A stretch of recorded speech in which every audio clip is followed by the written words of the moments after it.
Welcome to PBCJ's live coverage of the Lower House. I'm Simone Absalom.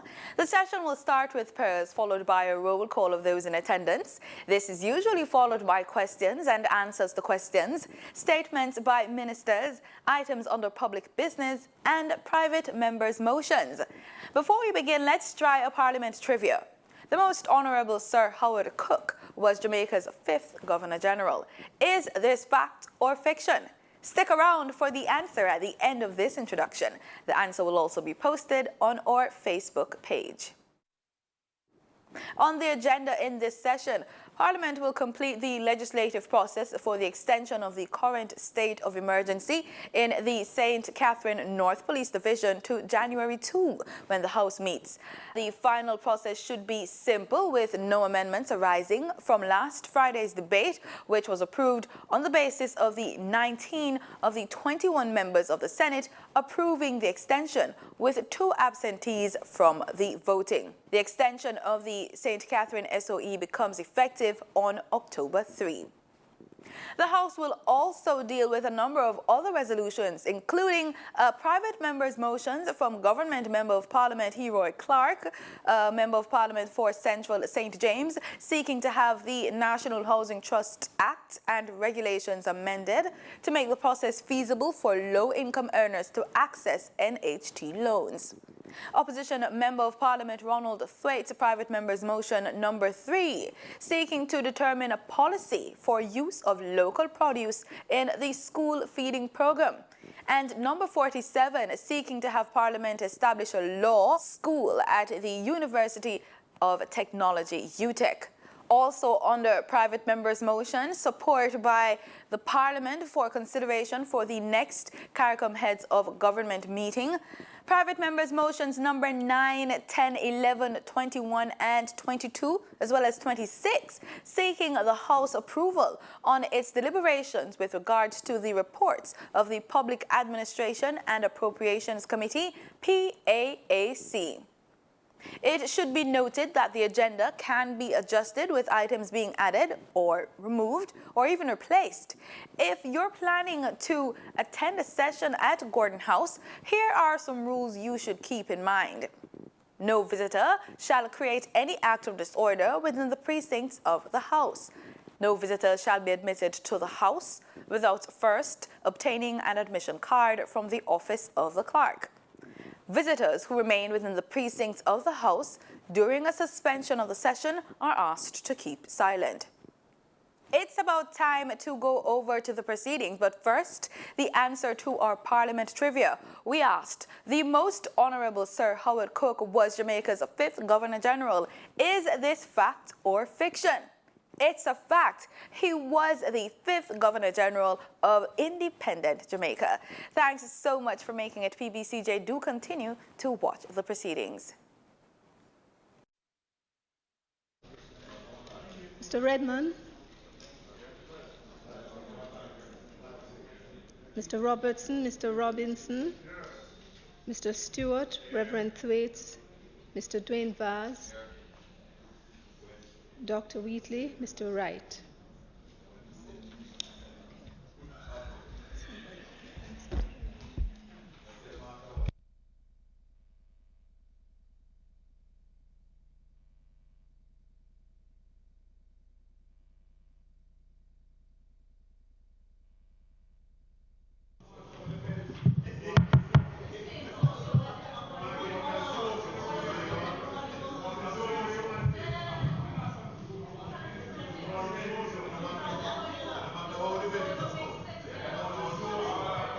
Members, let me remind you that Parliament has resumed and we are sitting to carry out the business of the House.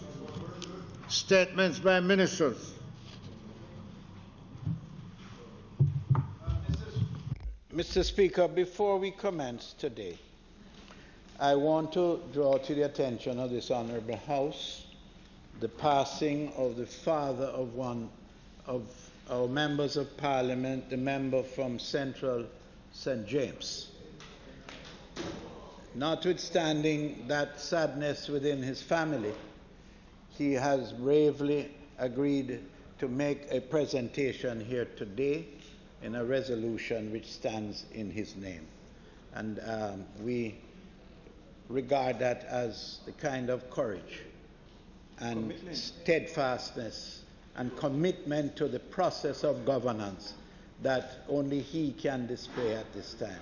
So I would ask, Mr. Speaker, that this Honourable House pays due regard and respect, extending our condolences to Eroy Clark, the member from Central St. James.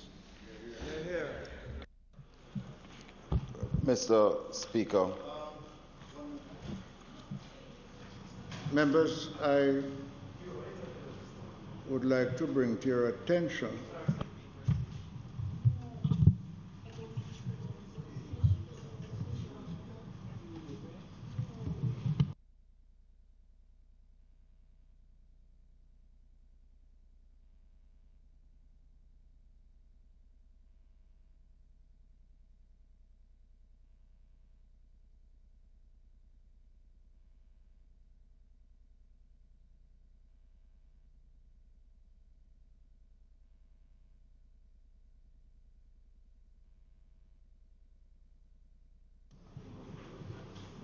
Mr. Paulwell. Mr. Speaker, I had also wanted to join with the leader of government business in extending on behalf of the opposition our sympathies as well to the member from Central St. James on the passing of his father, and to wish him and his family members all the best as they go through this period of bereavement. I had also wanted to mention, to bring to the attention of the House, the passing of the former Speaker of this chamber, the Honourable Hedley Cunningham, who served in this chamber for a number of years and occupied this seat that you now occupy in a most distinguished manner. And as is customary, Mr. Speaker, I'm sure other members would like to share a brief tribute in relation to Mr. Cunningham. Yes, members, for Dr. Phillips speak, I think it should be the responsibility of the Speaker to recognize that Mr. Cunningham had passed, and I was about to do so for you, if you would allow me to do that. We know Mr. Cunningham as a former parliamentarian and Speaker of the House, of whom many in this House who know him can say we were very proud of his performance. He was a fair man who possessed a keen wit. He represented Jamaica on the international stage, including serving as Vice Chairman of the Executive Committee on the Commonwealth Parliamentary Association. Mr. Cunningham, who represented Westmoreland North-Eastern for the boundary, was revised in 1992. An illustrious career as an attorney, appointed a QC in 1990 and a member of the Jamaica's Privy Council in 1998. On behalf of all of us, I want to extend condolence to the members of his family, his colleagues and friends, and pray that his soul rest in peace. Dr. Phillips, and then Mr. Samuda. Mr. Speaker, you have summarized well the life and work of the Honourable Hedley Cunningham. I think it would be worth mentioning, in addition to the facts that you have mentioned, his parliamentary career, his role as the Speaker in the House, his exemplary presence at the bar, which led him to the presidency of the Cornwall Bar Association. It's worth mentioning, Mr. Speaker, the exemplary qualities that he brought to bear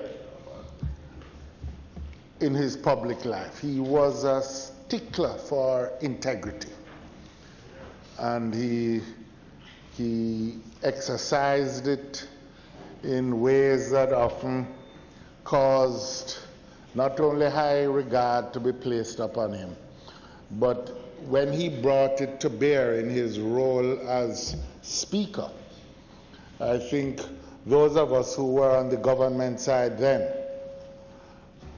felt that he was so even-handed that some of us felt impaired by his view of the exercise of fairness. Because and in fact there was a colleague of his at the bar and a then Minister of Government who objected so strenuously to his exercise of his responsibilities as Speaker that it caused an impasse which took many weeks and many meetings to resolve.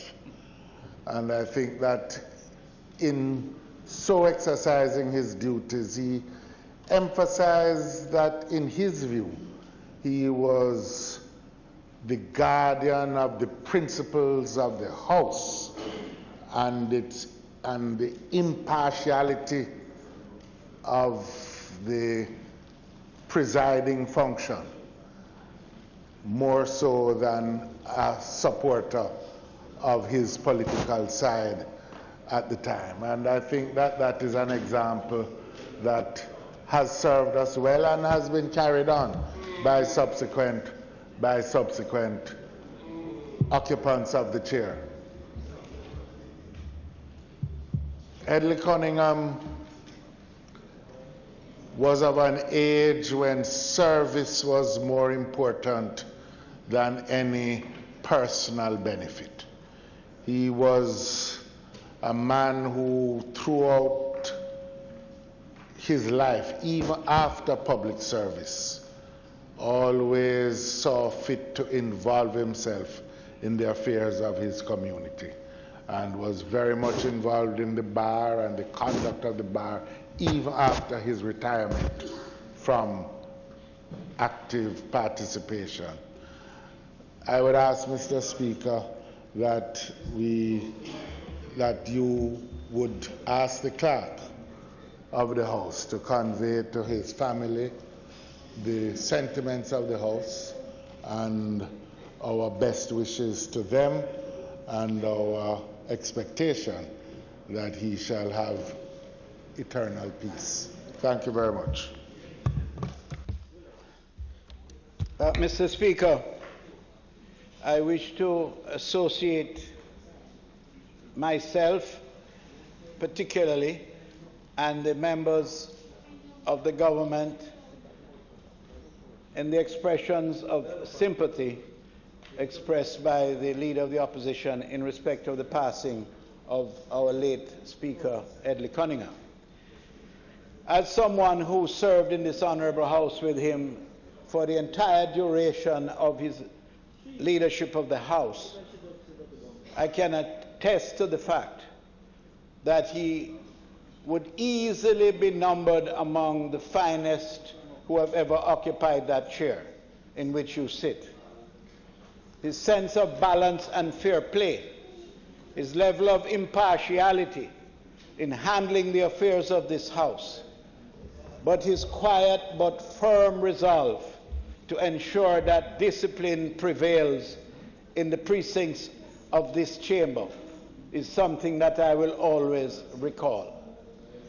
I also recall many conversations that I had with him downstairs at lunch when he explained the challenges that faced some of his previous adversaries and the manner in which he engaged them in a most impartial and supportive way.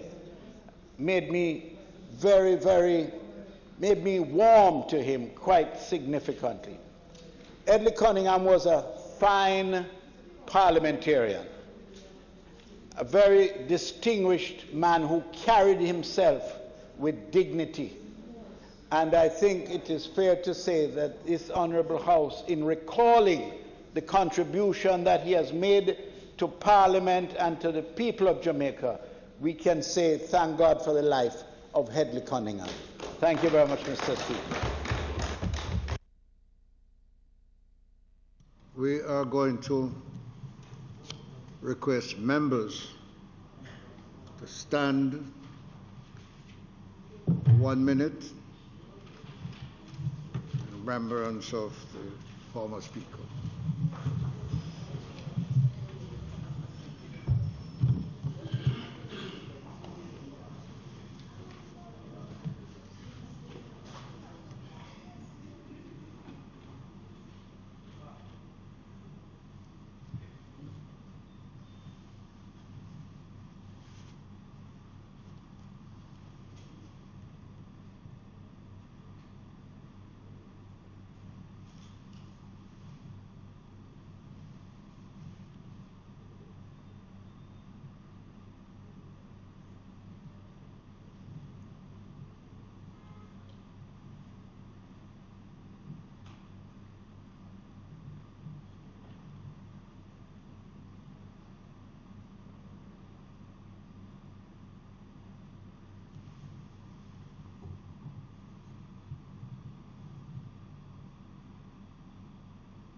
May his soul rest in peace.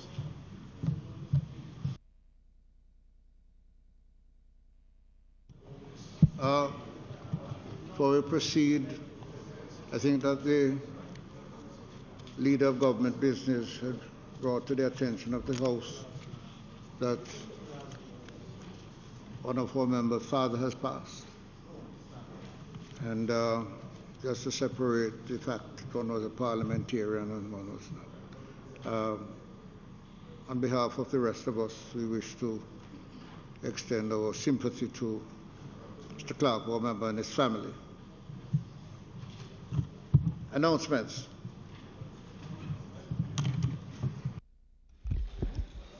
Laid on the table of the House today are the following: Ministry Paper number 91 and Independent Commission of Investigation's first quarterly report, January to March 2018. Ministry Paper number 92, an annual report of the General Legal Counsel for the year 2016-2017. Green Paper number 3 of 2018, entitled National Policy for the Environmentally Sound Management of Hazardous Waste, December 2017. Annual report and audited financial statements of the Electoral Commission of Jamaica for the year 2016-2017. Annual report of the Nutrition Products Limited for the year 2016-2017. Annual report of the Overseas Examination Commission for the year 2016-2017.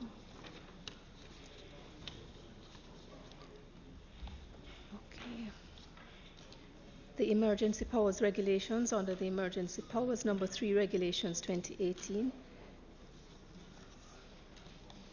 The proclamation.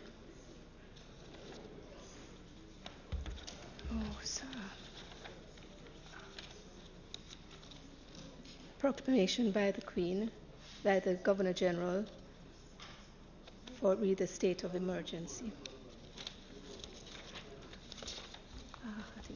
Mr. Speaker, the clerk announced 7 items laying on the table of the House. A very critical one is the report from the Electoral Commission of Jamaica. And we have an understanding that when we have such documents laid on the table of the House, we'd have had at least 12 copies, 12 odd copies.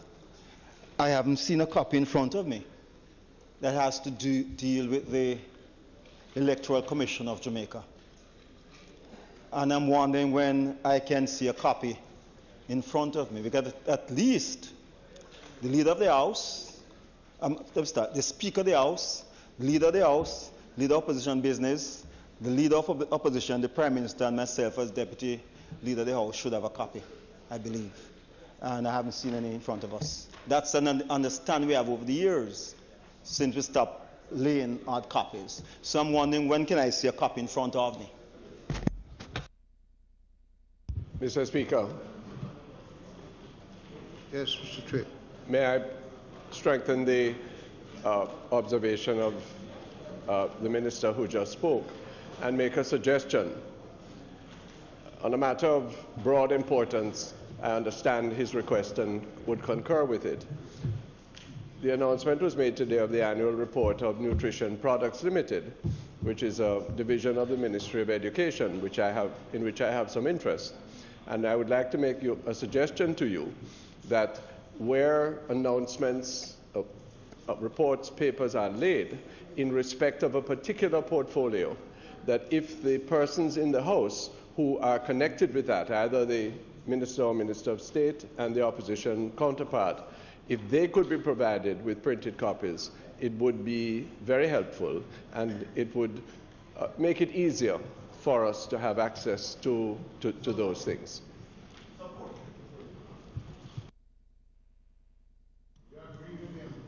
Okay, Mr. Trace. Bills brought from the Senate.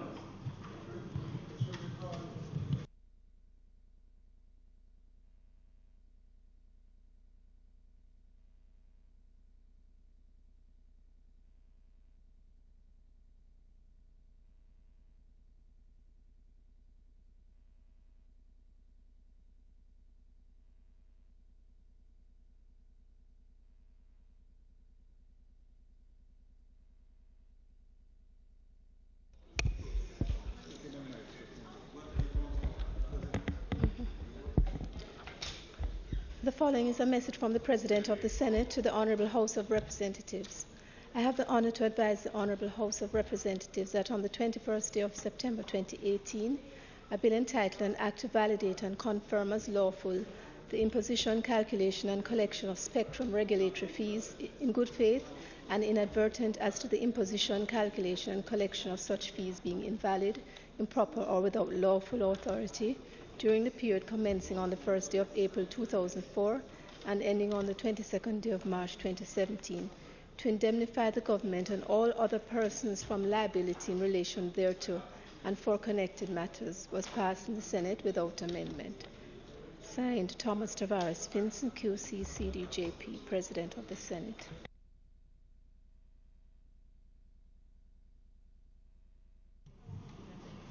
Petitions, papers, reports from committees, notices of motions given orally. Mr. Tweed. May it please you, Mr. Speaker. May I introduce the following three motions. Be it resolved that this Honourable House cause to be carried out a cost-benefit analysis of the Jamaican bauxite and alumina industry in order to determine the prudent and efficient use of this diminishing natural resource. Second, be it resolved that this Honourable House examine the present and future viability of the cane and sugar industry in Jamaica. And thirdly, Mr. Speaker, be it resolved that this Honourable House examine the present viability and future prospects of the Jamaican coffee industry.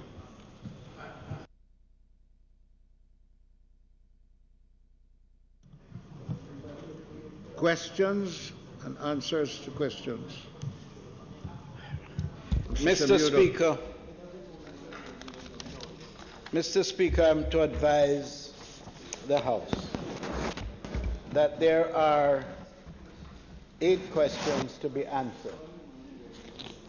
2 from the Member of Parliament from Central Manchester, 3 from the Member of Parliament for East Kingston and Port Royal, and 2 from the Member of Parliament for Central Kingston. Mr. Speaker, we are not in a position today to answer those questions, notwithstanding my undertaking to have at least the ones standing in the name of the member from Central Manchester taken today, because the person to whom these questions are addressed is not in the island but attending the United Nations session. That is the Prime Minister. But I give my undertaking that every effort will be made to have these questions answered, hopefully, in the next sitting of the House. Mr. Speaker, at the expiration of 21 days, would the Minister of Industry, Agriculture, Commerce and Fisheries answer the following questions in my name? Mr. Speaker, at the end of 21 days, I would like the Minister of Finance to answer the following questions in relation to the Bauxite Levy Act.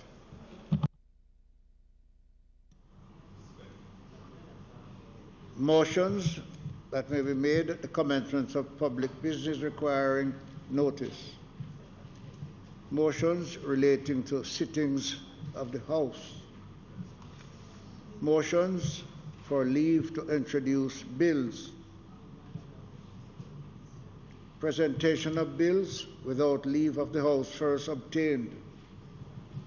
Public business. Mr. Speaker, I now move to introduce and have read for a first time a bill shortly entitled The Financial Institutions Vesting of Assets in Pan-Caribbean Merchant Bank Limited, Order 2000, Validation Act 2018. A bill shortly entitled The Financial Institutions Vesting of Assets in Pan-Caribbean Merchant Bank Limited, Order 2000, Validation Act 2018, read a first time. Mr. Speaker, I beg to give notice of a second reading of the bill. And I further beg, Mr. Speaker, to give notice that at a later stage today, the Leader of the House will move for... Those in favor? Those against? Ayes have it. Mr. Speaker, Mr. Clark. Today I rise to introduce the debate on the bill entitled The Financial Institutions Vesting of Assets in Pan-Caribbean Merchant Bank Limited, Order 2000, Validation Act 2018. The bill, Mr. Speaker, seeks to validate and confirm as lawful the vesting of assets in Pan-Caribbean Merchant Bank Limited pursuant to the Financial Institutions Vesting of Assets in Pan-Caribbean Merchant Bank Limited, Order 2000, which, although signed by the then Minister, was not published in the Gazette. Mr. Speaker, a request was made for the transfer of assets from Knutsford Capital Merchant Bank Limited to Pan-Caribbean Merchant Bank Limited, now called Sagicor Bank Jamaica Limited, in the year 2000. The then Minister of Finance, exercising the power conferred upon him by Section 35 of the Financial Institutions Act 1992, which has subsequently been repealed and replaced by the Banking Services Act 2014, appointed the transfer of assets on the 31st day of May 2000. After a request was made in 2017 for a gazetted copy of the vesting order, the Financial Institutions Vesting of Assets in Pan-Caribbean Merchant Bank Limited, Order 2000, an extensive search was conducted at our offices, at the Ministry of Finance and the Public Service, at the offices of the Jamaica Printing Services, at the Ministry of Justice's Law Revision Secretariat, at the libraries of the Cabinet Office, and at the Houses of Parliament, but a gazetted order was not located. Therefore, Mr. Speaker, it is only fair to assume that, well, it is assumed that the order was not gazetted. Mr. Speaker and members of this Honourable House, as you are aware, even though the vesting order was drafted and signed, it would not have full legislative effect because it was not gazetted as at June 6 in the year 2000. According to Section 31 of the Interpretation Act, in order for the vesting order to come into operation as law, it has to be gazetted.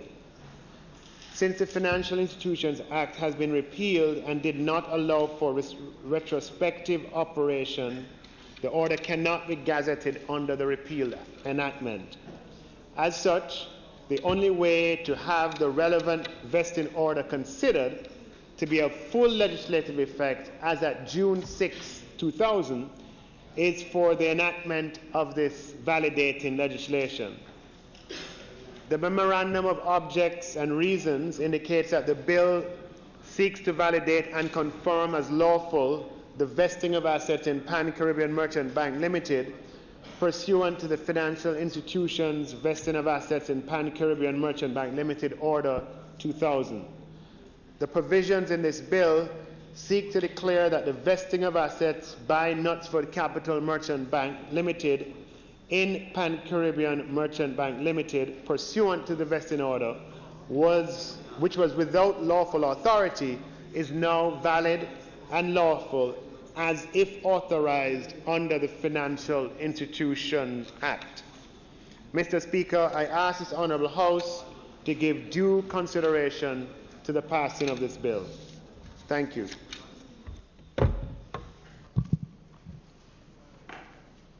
Mr. Speaker. Dr. Golden. Mr. Golden. Thank you, Mr. Speaker.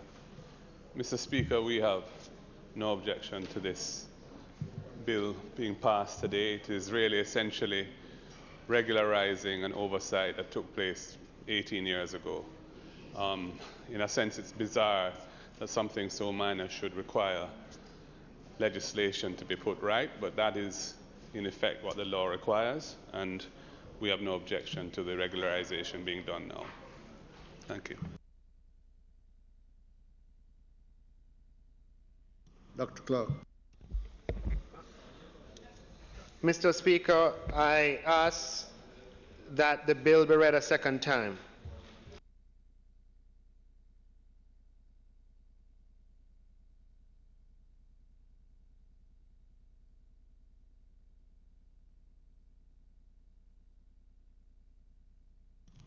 Oh, I thought you weren't here. I understand. Those in favor? Aye. Those against? As of it. A bill entitled An Act to Validate and Confirm as Lawful the Financial Institutions Vesting of Assets in Pan-Caribbean Merchant Bank Limited, Order 2000, dated the 6th day of June 2000, and for connected matters, read a second time.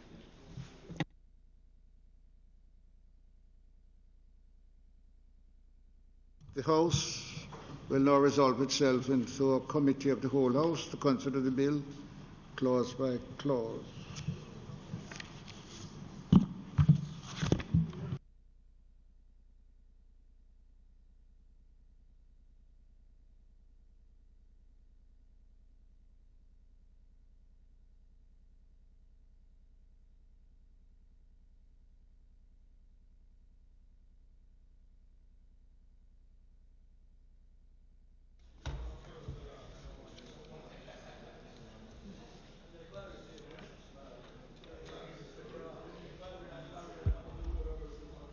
Members, I put clause 1. Those in favor? Members, please. I wish that you would attend to the business of the House. I put clause 1. Those in favor? Those against? As of it. I put clause 2. Those in favor? Those against? As of it. I put clause 3. Those in favor? Those against? As of it. I put the preamble. Those in favor? Those against? As of it. I put the title and enacting clause. Those in favor? Those against? As of it. The question is that I do report the bill as having passed committee stage without amendment. Those in favor? Those against? As of it.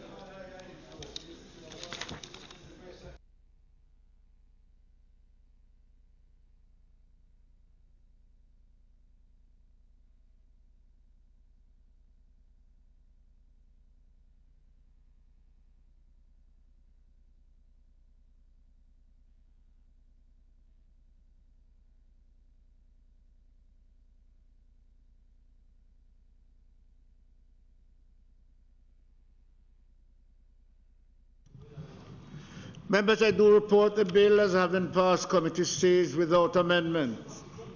Mr. Speaker, I now ask that the bill be read a third time and passed. Those in favour? Those against? Ayes have it. Clerk.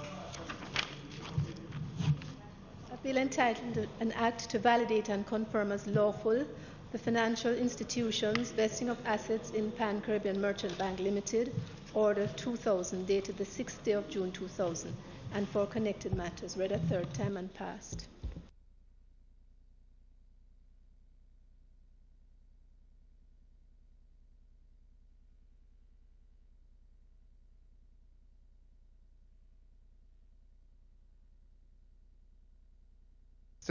Mr. Speaker, I beg to give notice that at the next meeting of the House, I will move the following motion. Dr. Clark. Just hold a minute, please. Mr. Speaker, the Minister has sought to have discussions with the Leader of Opposition Business to facilitate the taking of this bill, because at the moment the copies are in transit to the House. But he has 2 copies, which he has, the clerks have 2 copies, which will be passed to the opposition in the meanwhile, so that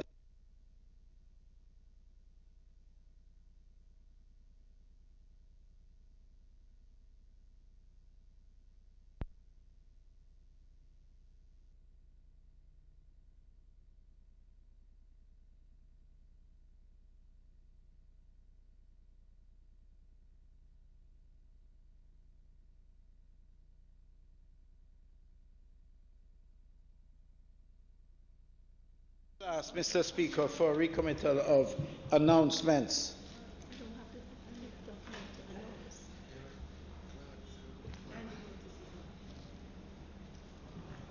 The motion is that announcements and notice of motion be recommitted.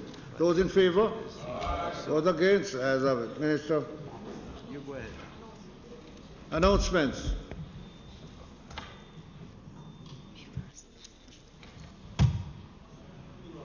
Also laid on the table of the House today is the first supplementary estimates for 2018-2019. The Government of Jamaica Fiscal Policy Paper for financial year 2018-2019, interim report dated 25th September 2018. Notices of motion given orally. Dr. Clark. Mr. Speaker, I beg to give notice that at the next meeting of the House, I will move the following motion. Be it resolved that the first supplementary estimates of expenditure for the financial year ending March 31st, 2019, which was laid on the table of the House on the 25th day of September 2018, be referred to the Public Administration and Appropriations Committee of the House of Representatives for consideration and report. Mr. Speaker, I beg to give further notice that at a later stage today, the Leader of the House will move for the suspension of the standing orders to enable me to take this motion.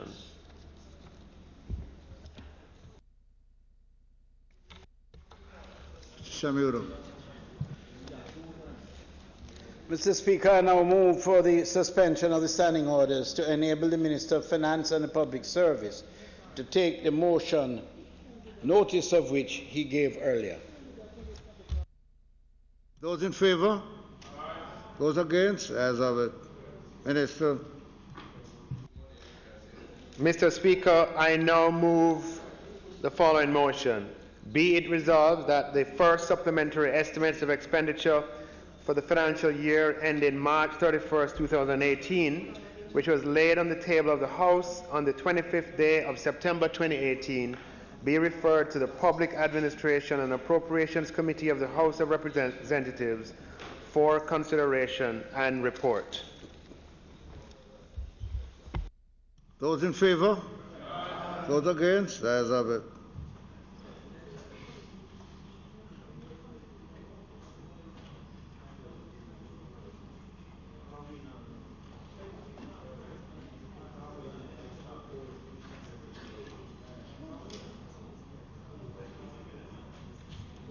Mr. Samudo.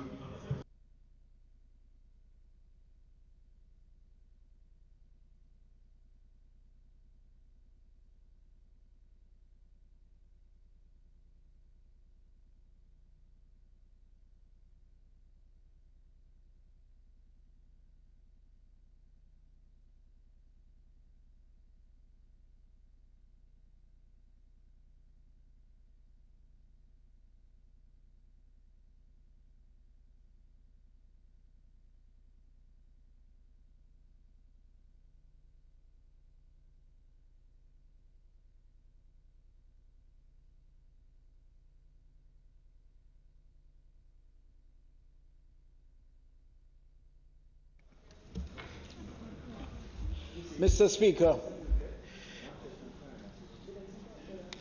it is the intention to request of the Appropriations Committee that they meet next on Thursday in order to examine the matter. This Thursday. Can't? Why? Well, when would they meet? Tuesday morning. All right.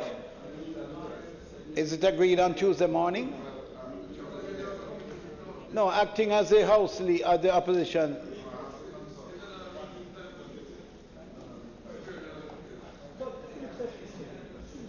But we really can't delay the affairs of the House for you to.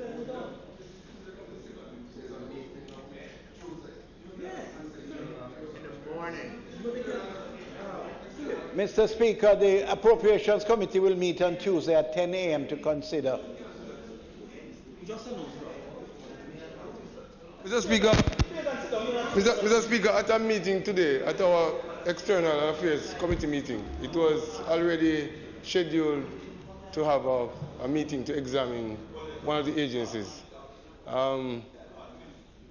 Mr. Speaker, the members saying that the Internal External Committee is scheduled to meet next week, Tuesday morning at that time. Can you advise us as to, based on Standing Order 77 subsection 7, what item was referred to that committee to discuss next week, Tuesday morning at that time?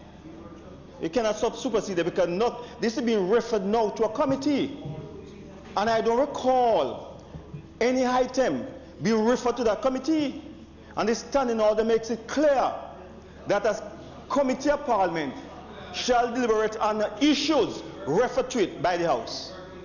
And that was never done.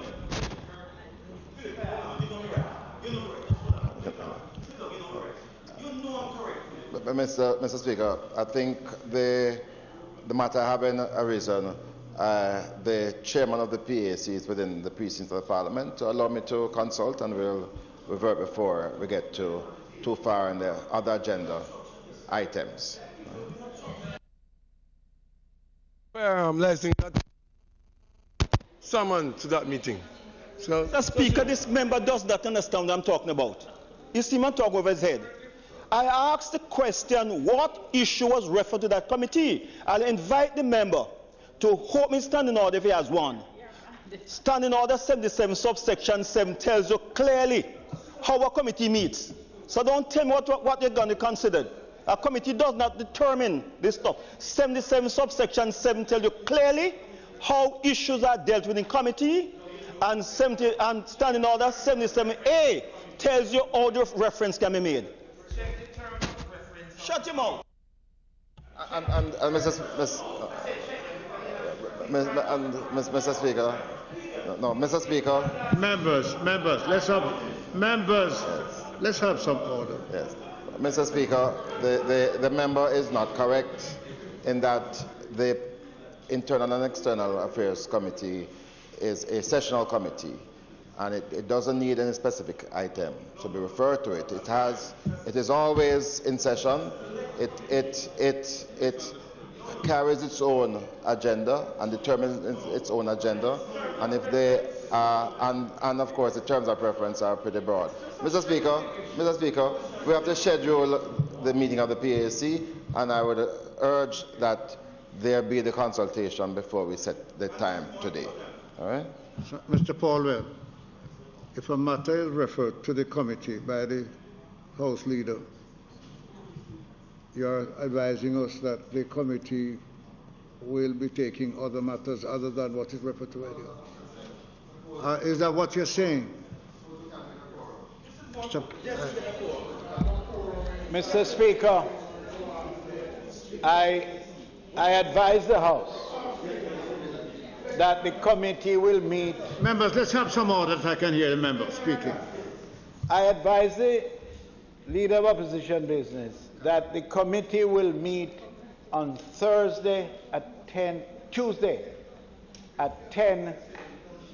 o'clock to discuss and to review the matter brought by the Minister of Finance.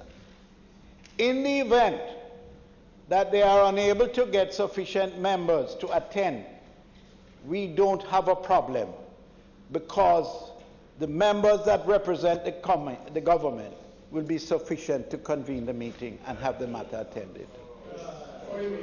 But we are not inclined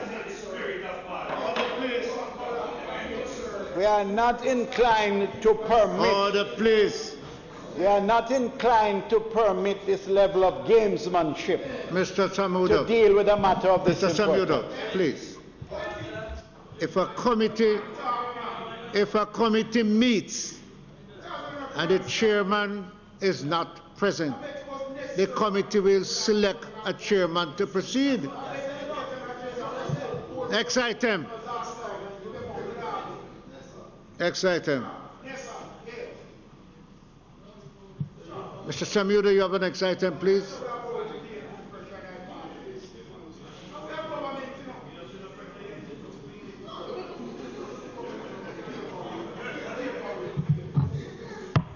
Let's have some order in the House. Mr. Samuda. What happened to these microphones? Yeah, Mr. Speaker, today we have a number of resolutions, of motions that were laid in this Honourable House that we will now proceed to ask those members to open the debate. I'm going to call on the this one isn't working. Oh. Yes, I'm going to call on the member from Central St. James to commence the debate on the motion standing in his name.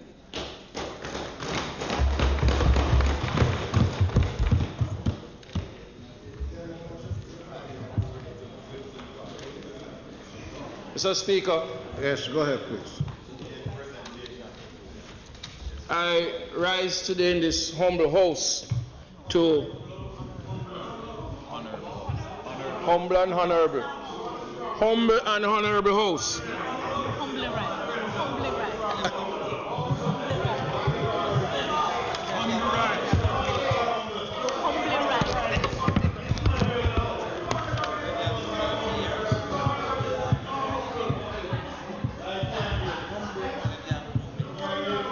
Mr. Speaker, I humbly rise in this honorable house today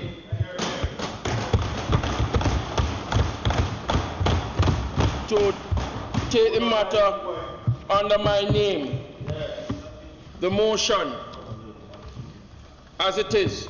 Whereas one of the main objectives of the National Housing Trust is to provide shelter for low-income earners, and whereas several eligible contributors to the trust are unable to access benefits on the grounds that they cannot afford the 10% deposit for down payment upon signing a contract for sale, and whereas in many of these cases, eligible beneficiaries are entitled to 100% of the benefits award, and whereas in addition to the deposit aforesaid, beneficiaries are further burdened with the requirement for the payment to the trust of contribution towards other miscellaneous expense, to wit administrative expense, which can amount up to 1% of the award. And whereas eligible beneficiaries are further burdened by closing costs, to wit 0.5% stamp duty, 0.5% registration fees, and 3% attorney's fees, plus general consumption tax thereon. And whereas as a result of these front-end expenses, several beneficiaries have found it necessary to either abandon the award or to apply to secondary financial institution for second mortgages or loan. Be it resolved that this Honourable House recommend that the National Housing Trust Act and regulations be amended with a view to making the process of accessing loans by low-income earners more feasible.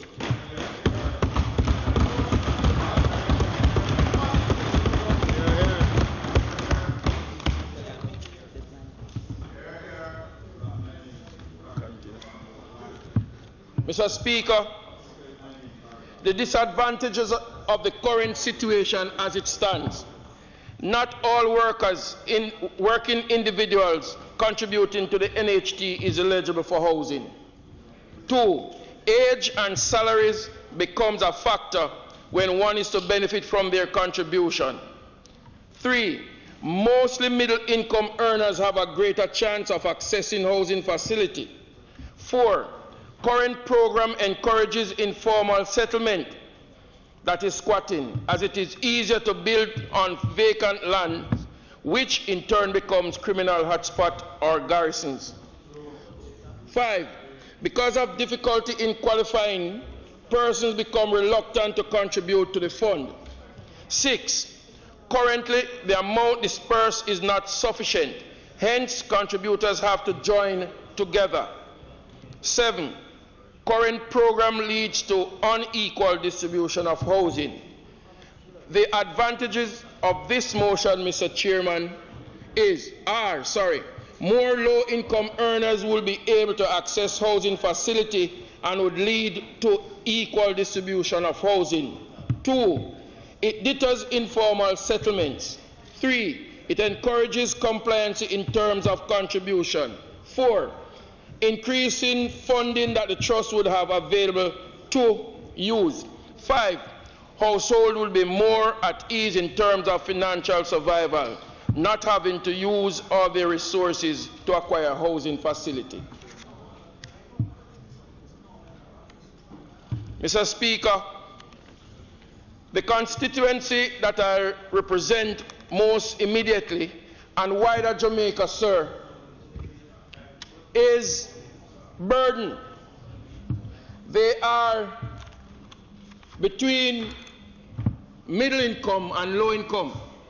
And therefore, Mr. Speaker, it hurts when they ask you, MP, are you able to assist us in getting one of the houses or one of the many houses?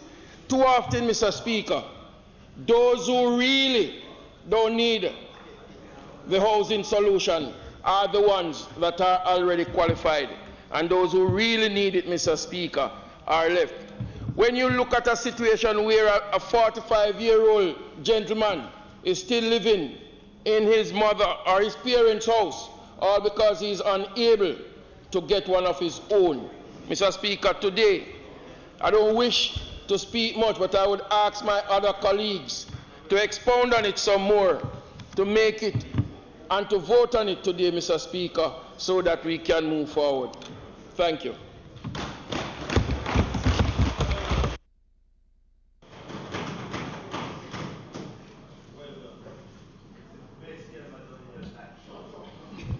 Mr. Speaker, this is what you want to do? Yes. Mr. Speaker, yes, a number of us would like to comment on the motion that was just moved by the member. We are seeking to do so at our next sitting.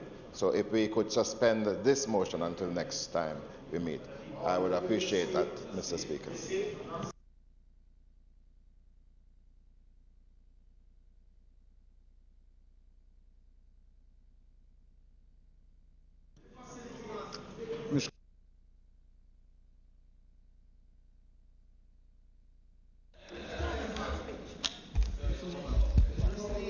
Mr. Speaker, in light of what the Leader of Opposition Business has said, we have no objection. We have no objection, because we think that it is such an important motion that it needs to get the full response of all persons in this Honourable House who will wish to contribute. So we will facilitate that extension. Mr. Speaker, we now have... Yes, sorry. Mr. Semudo, you'd have to move a motion for it to be suspended. So do. Those in favour? Those against? As of it. Mr. Speaker, we have now the member from Central Kingston who will move the motion number 3 and then number 47, standing in his name. And while I'm on my feet, Mr. Speaker, let me hasten to say that he will be followed by the member from Western Westmoreland, who will speak on the reports of the Public Administration and Appropriation Committee number 9, 10, 11, 21, 22, and 26. The chairman of that committee will be made to do what should have been done several months ago, and he will be making those reports to this Honourable House today. In addition, next week we are going to call on him to do the other reports that are standing in his name as chairman of that Appropriations Committee, because it is our intention to clean up the order paper and give everyone a chance to make their presentation and to participate in this Parliament in a more fulsome manner. So in that regard, Mr. Speaker, I ask you to call on the member from Central Kingston to make his first presentation. Mr. Traits. Mr. Speaker, thank you very much. Thank you, members of the House. The motion that I'll take first is number 3 on the order paper. It has to do with school feeding. The other motion, which I'll take afterwards with your leave, is at number 47. It has to do with the establishment of a law school at the University of Technology. I'd like to point out, first of all, that I, for one, am in full support of the motion just offered by the member for Central St. James. And I would reserve the opportunity to speak on it next time, as you have indicated. But a problem is not only that which he has set out regarding the costs and the impact that has on those who are eligible for housing trust benefits, but the fact that the housing industry itself is not providing houses at a cost that is possible for, affordable by, the majority of people who contribute to the trust. That is an even more systemic problem, which I invite you to take into account, along with your existing motion. Mr. Chairman, Mr. Speaker, the motion number 3 was moved 2 years ago, barring 3 days. And allow me to please thank you for the opportunity of discussing it, or beginning the discussion now, but to draw the attention of the House that it really shouldn't take this length of time for a private member's motion to be considered, 2 years, and to ask that we accept the principle that the Cabinet, which normally initiates most of the business of this House, is really the executive of Parliament, and Parliament is not the rubber stamp of the Cabinet. And accordingly, the representation which each of us must offer to our constituents and to the nation as a whole requires prompt attention alongside all the other business of government. I'd like to continue by indicating that the 22 motions that I have on the order paper, of which this is the first, are put forward in an aim to stimulate discussion on important current issues in Parliament and so promote policy development. They are not put forward in any polemic attitude. They are all consistent with the covenant which the party which I represent has taken to itself and for the people of Jamaica. But I am appreciative, particularly in the issues that are going to be discussed in this motion 3, of the work that is being done by government, and the purpose of raising it is to seek improvements rather than to denounce anyone's activity.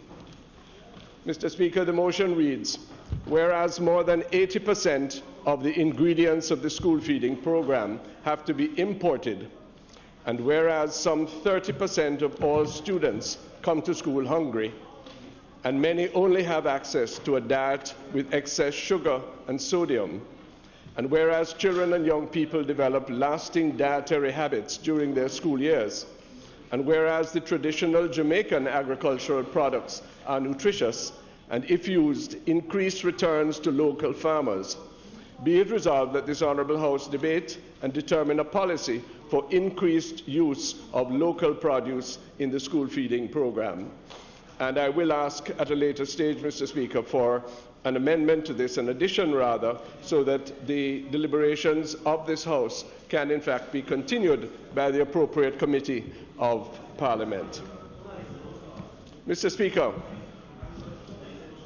hunger we define in Jamaica as a lack of appropriate nutrition. It's not the same as hungry belly. Hunger. 1 minute, Mr. Member. You're seeking to have an amendment? Not at this stage, Mr. Speaker. I'm merely giving notice that when I'm closing, I will do so. And I have indicated what that amendment will be. But you can't hear too much talking. Too much chattering over there. Go ahead, please. Member, it is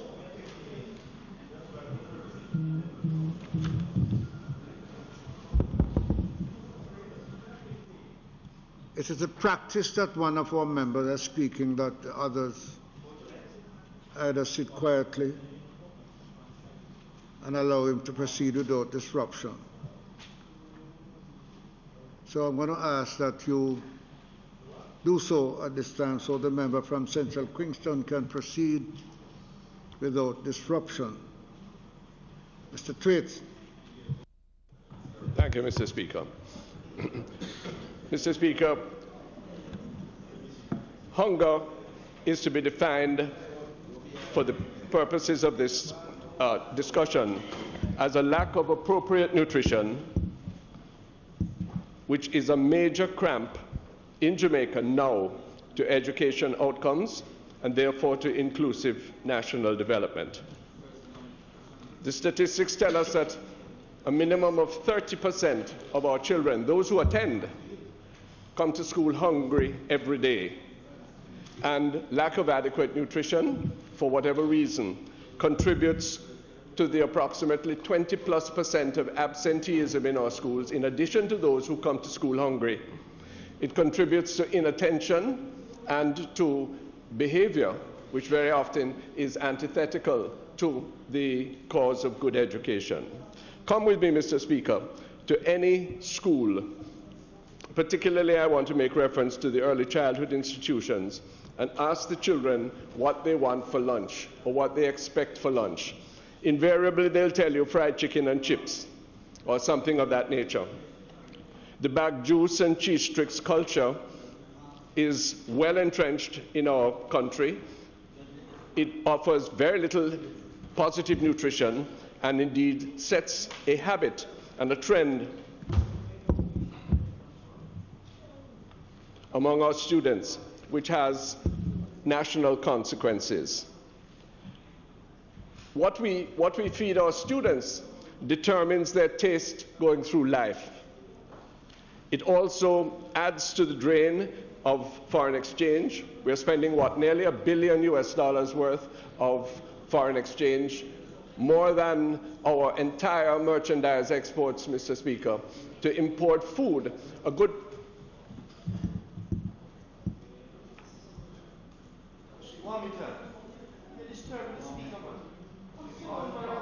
Minister, the Speaker is indicating to me he's being disrupted.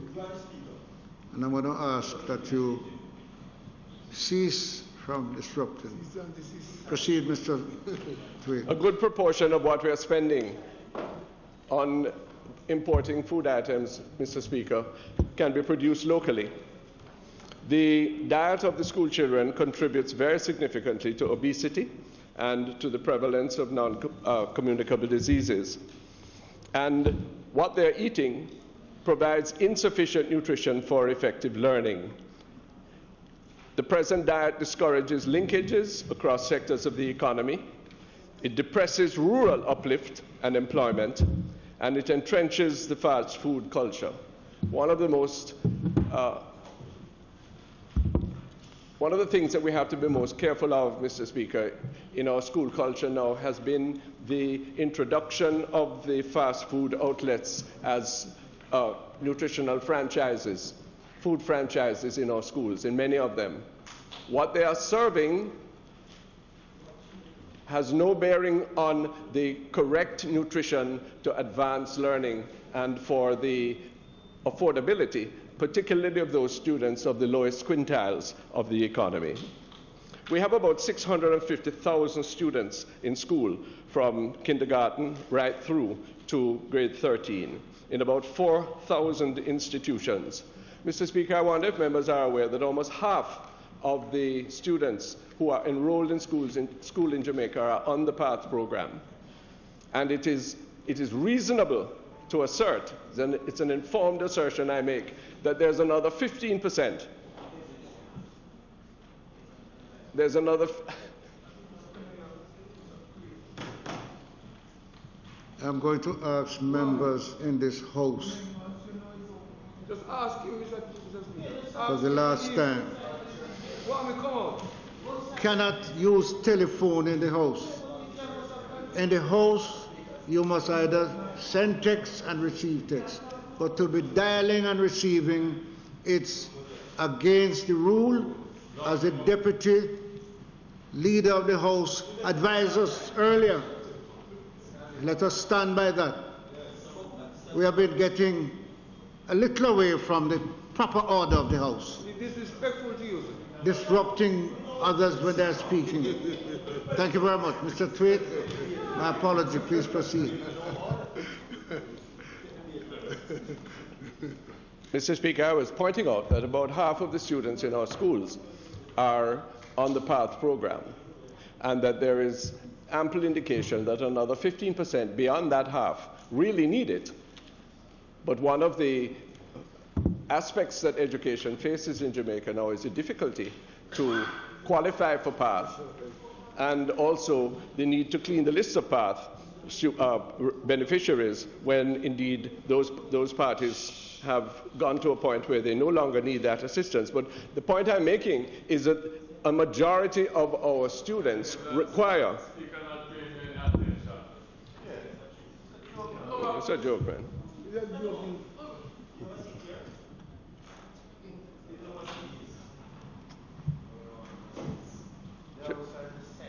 May I continue, sir? You may, as I apologize for the disruption. Mr. Speaker, the government contributes sums in excess of $5 billion a year towards school feeding, and the public should acknowledge the improvement in the allocations for school feeding in recent years.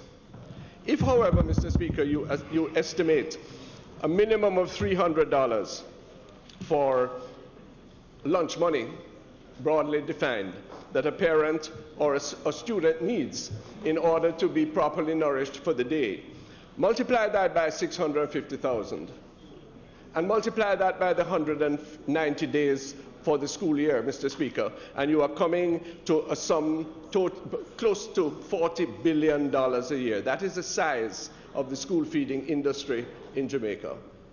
Now, accept that parents will pick up probably a half of that, but then match that against the contribution which the state is so far able to give. I'm not disparaging that for one moment, but I'm pointing out to you that there is a considerable deficit in terms of the capacity of our students to be properly fed, which is an essential ingredient to national health, educational outcomes.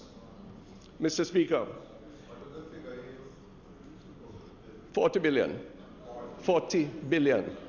Yes, multiplied, sir, Mr. Speaker. I'm estimating, and members may wish to add up, I doubt if you can subtract, $300 a day. Yes, is a mean figure for a lunch money.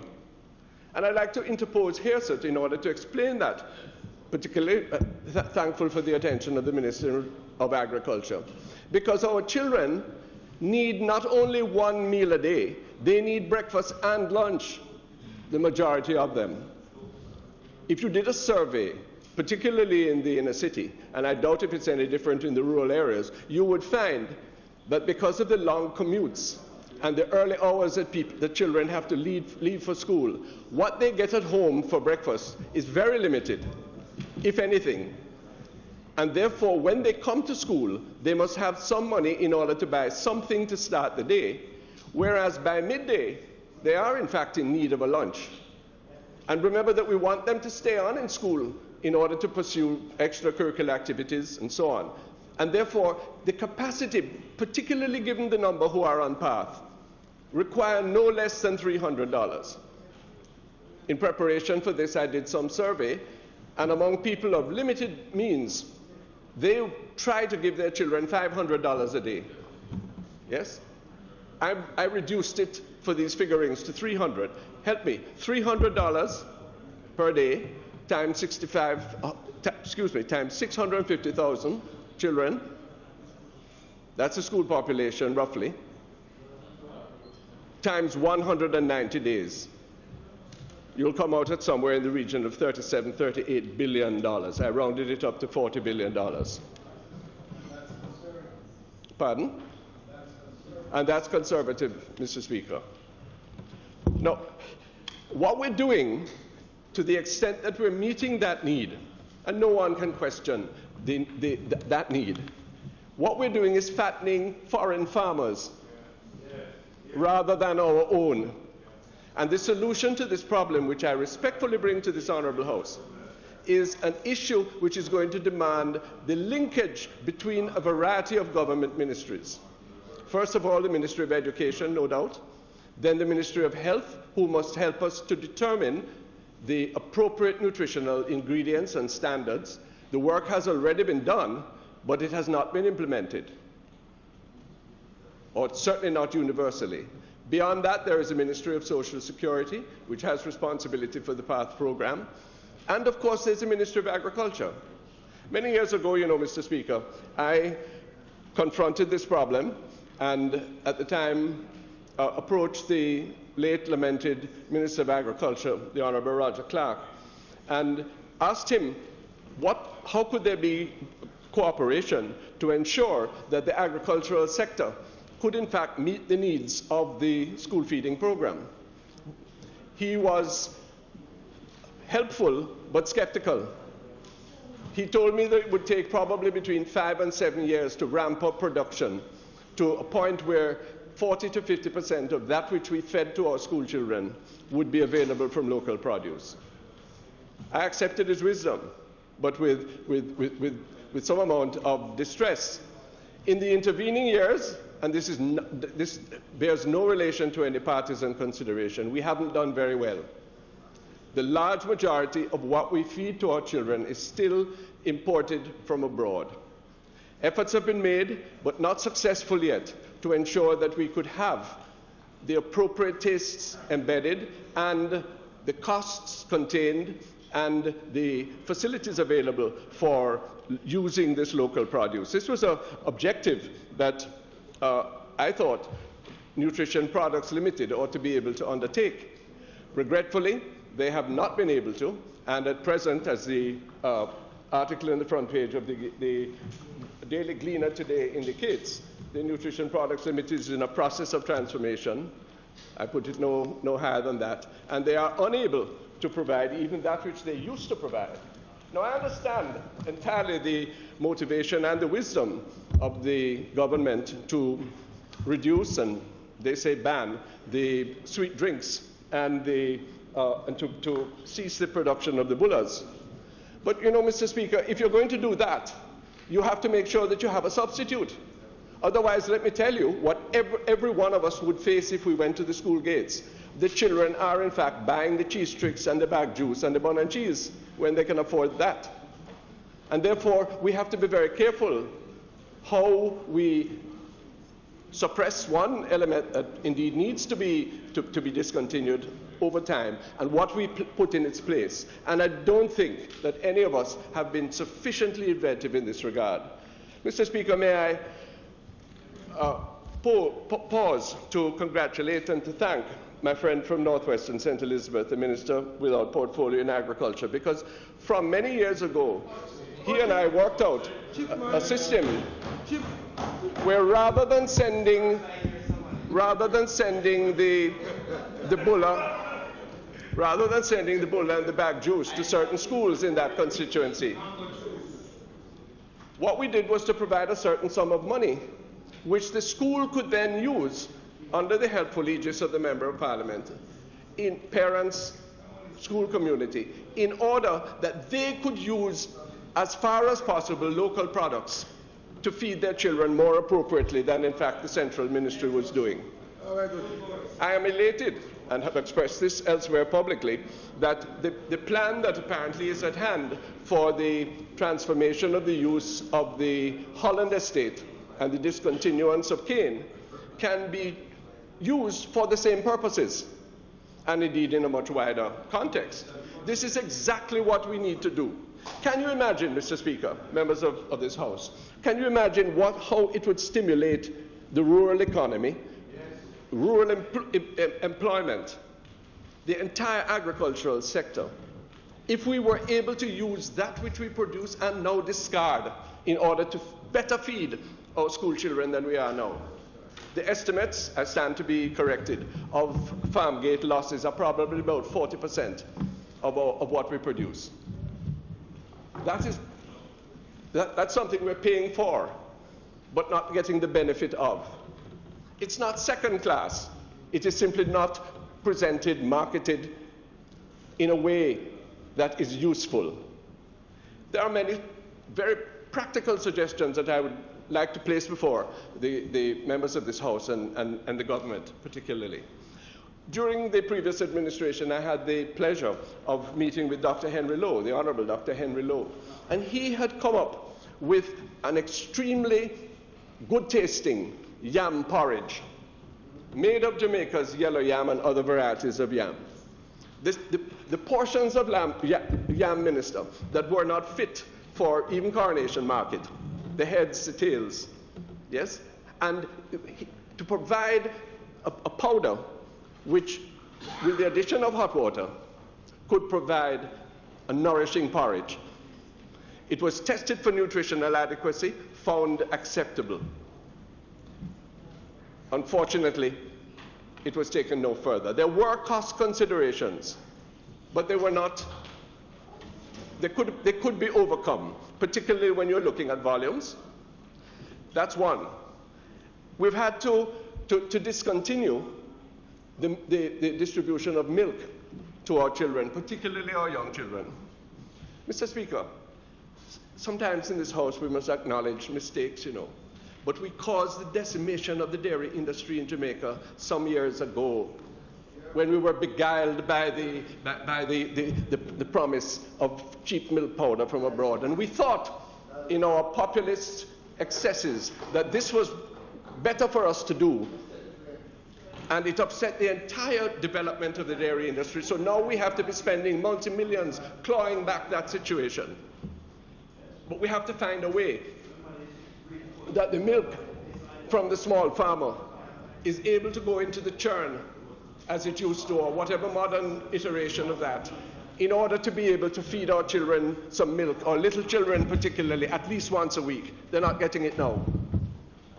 The other area that I want to point out with a measure of warning is that the advertisements in the press must be taken seriously, that there are a number of producers of poultry meat from the United States who, given their surplus now because of the trade tariffs and disputes where the elephants are contending in the developed countries, they are anxious to dump that chicken meat on us.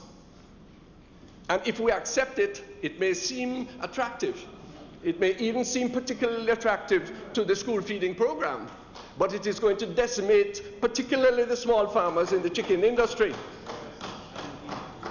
And it is going to, many of those chickens that they would export here at low prices suffered tragic death many years ago.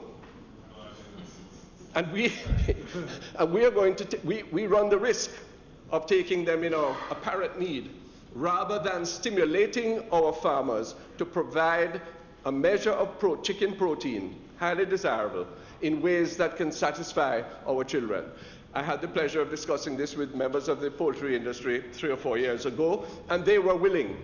But again, there was a built-in resistance at all levels of the state apparatus for doing the radical thing that was necessary to stimulate local production for this means.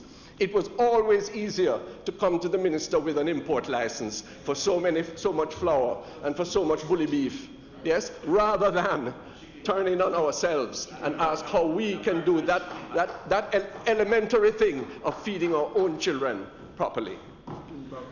Instead of the fries, the Irish potato fries, nothing wrong with Irish potato. What if, Mr. Speaker, we were in this House to really adopt a posture that said, why don't we use Jamaican sweet potato, wedges, or in some other form, as the carbohydrate that would be in starch that would be so valuable to our children.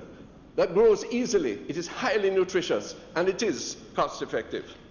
Mr. Speaker, if you look at the international statistics, you will see that Jamaicans, producers of bananas, in fact, consume less bananas than many countries in the north that don't produce one banana. Can we use our bananas to feed our children, either in ripe form or in some other processed form? This is an issue which must be taken up. We approached Jamaica producers at one time to do so. It could revivify, is that a word? It could revive the fortunes of St. Elizabeth, Portland, and St. Mary, Portland and St. Thomas, in ways that no other measure presently on the cards can possibly do. The importance of the school gardens cannot be underestimated in this cause.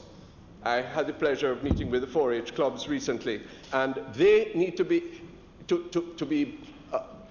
invested and committed to a school garden in every single school in Jamaica, urban as well as rural.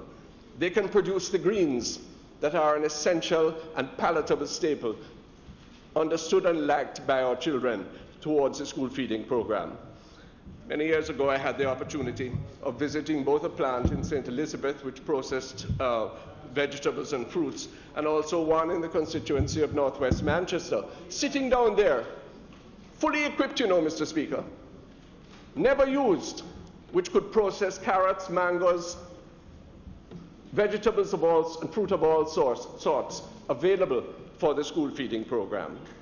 We have the processing capacity. What we lack is the will and the energy to combine agriculture progressively, may I say prosperously, with the school feeding program.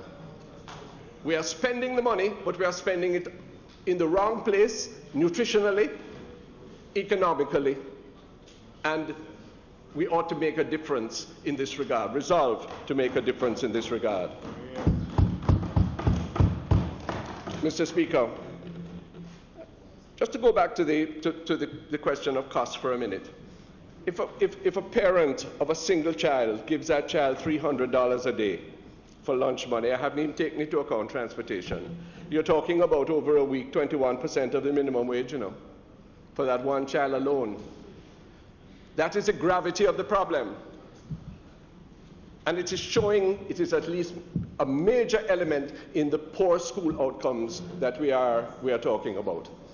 I had an occasion recently to visit the constituency of West Portland. And here are children who have to rise from 4 in the morning to reach Highgate for school, or Happy Grove or Port Antonio for school. And I'm sure that's a duplicated situation. When you have that, they haven't had breakfast yet. They have to make sure that they carry enough money that they can eat something. The present school year has opened in a situation of uncertainty regarding food. I refer to the items in the newspaper today and other anecdotal evidence that with the best will in the world, that food which we have is not reaching all of the schools in the way that they ought to. I am particularly concerned about the early childhood sector, Mr. Speaker, because it is at that age that the nutrition is more important even than any other time. And it is also then that the food tastes of the children are definitively settled. And I ask that we look carefully. The small quantity of wraps that are now available are not sufficient. So water, healthy though it is an unlikely substitute for a sweetened drink or for juice. And the solution requires the close articulation of the various ministries I have mentioned. And also, quite frankly, I long for the promise which I heard in the budget debate of a central marketing organization for agricultural produce, in order that there can be the aggregation of supplies for processing and for distribution. Recipes are available, but they are unattainable because the local produce is simply not at hand in order to deal with it. I urge that we should give principals of schools a great deal of autonomy in respect of school feeding, and it is a responsibility of the nutrition products, not so much to provide solutions, but to provide supervision, to ensure the equity of resources to these schools in order that they may help to ensure that from local resources, particularly in the rural areas, that there be adequate nutrition. Mr. Speaker, no one size is going to fit all of our schools. But what if we clustered schools in zones in order that we might provide better for the items needed for school feeding? There are many other good reasons why we should be clustering our schools in educational zones, and this is a chief one of them. We need to make an intentional effort, Mr. Speaker, and to set targets of 50% of the approved diet over 5 years to be from local products.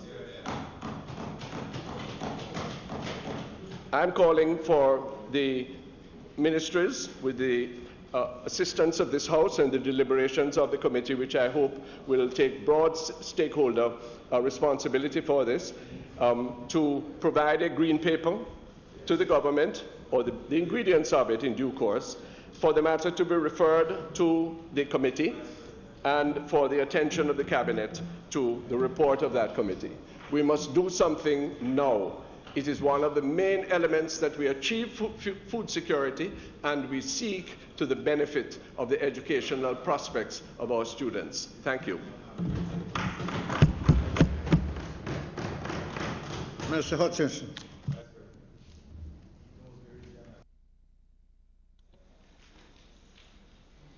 Mr. Speaker, I was going to say that I remember it's about 9 years ago that I was going to say that the member has regurgitated what I had said just about 9 years ago. But as my roommate, I want to say that I agree with what he has said here, and it is one where it is between 30 and 40% of the students who now go to high school and primary schools, they go to school without a breakfast in the morning. And the member is aware that I had a breakfast program in my constituency where we found that with those who took the breakfast in the mornings were ones whereby we found that the attendance increased greatly, and also the grades of those students jumped dramatically. It is one, therefore, where I have been passionate about to see how we can get it going. And we have been able to get programs in place now, those that he has mentioned. And with that, we find that quite a number of fruits and vegetables go to waste every year. We are therefore putting in place now a program where we have established incubators at RADA offices in 7 parishes. These incubators are to make puree and fruit juice. What is going to happen is that we are getting together committees in every school, and these committees are going to be made up of persons from SDC, 4-H, Old Students Association, PTA, community organizations, farmers organizations, and these are the ones who are going to be in charge of the school garden and the breakfast program. The 4-H are going to be the lead in this, and they are going to be manning the school garden, that anything from the school garden goes into a breakfast program. It is also one where we are finding out that the committees there are also going to be monitoring these children who are coming to school. We find that many of them just stay at home for various reasons. But they are old students. Some of them are also parents who send their children to go and work on the farm. We are saying, instead of sending them to work on the farm, come and work on the farm, school, garden, where they can learn at an early age about agriculture. Because this is where we have to go. We have to teach the students at an early age that agriculture is a profitable industry. We are therefore also looking to see how we can go into the value chain. The value chain is one where, as you mentioned, that Holland has closed. And I think everybody knows that Holland has closed. But I have said that under every dark cloud, there is a silver lining. And although there is roughly 220 persons who have been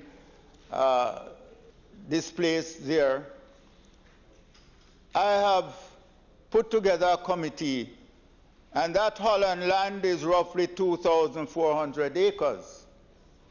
And what we are going to be doing there now is that we are going to be providing the land to small farmers.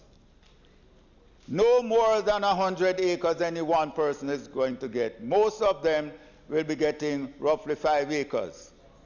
We are looking that it is going to be roughly 180 persons who will be on that farmland. The employment will be in the region of 600 persons. These are common laborers who are going to be there. What the question is being asked, when all this produce is coming out on 2,400 acres, where is the market? What we are therefore looking at is that we are going to be looking over on the other side of Holland Estate, where there's another 400 acres. We are looking to set up a complex. And that complex is one where we are going to be doing grading, packaging, processing, cold storage, drying facilities, so that whatever is produced over on the left-hand side, there is an immediate market over on the right-hand side. The A-grade produce will be going to the hotel and export market. The B-grade produce will be going to the local market. And the C-grade produce, which is usually left in the field, will go then to be processed into puree or juice. And with that, we find that the trash that comes out will then go to either feed or fertilizer. Thank you, sir. You're coming to come. And so with that, we have find that nothing is left there on the farmer's farm. Everything is taken off, and we go directly into the value chain. That is where we are going. And then we have the products that now can then feed back into the school feeding program. All the jams and jellies that might be there, we are looking at more nutritious products. We have farmers within the area, within the organizations, farmers' organization. They will be providing the banana, the yam, the cocoa, dasheen, hot pepper, everything. If it is not being provided in the school garden, farmers within the area will be providing that, not only for the breakfast program, but also for the lunch program.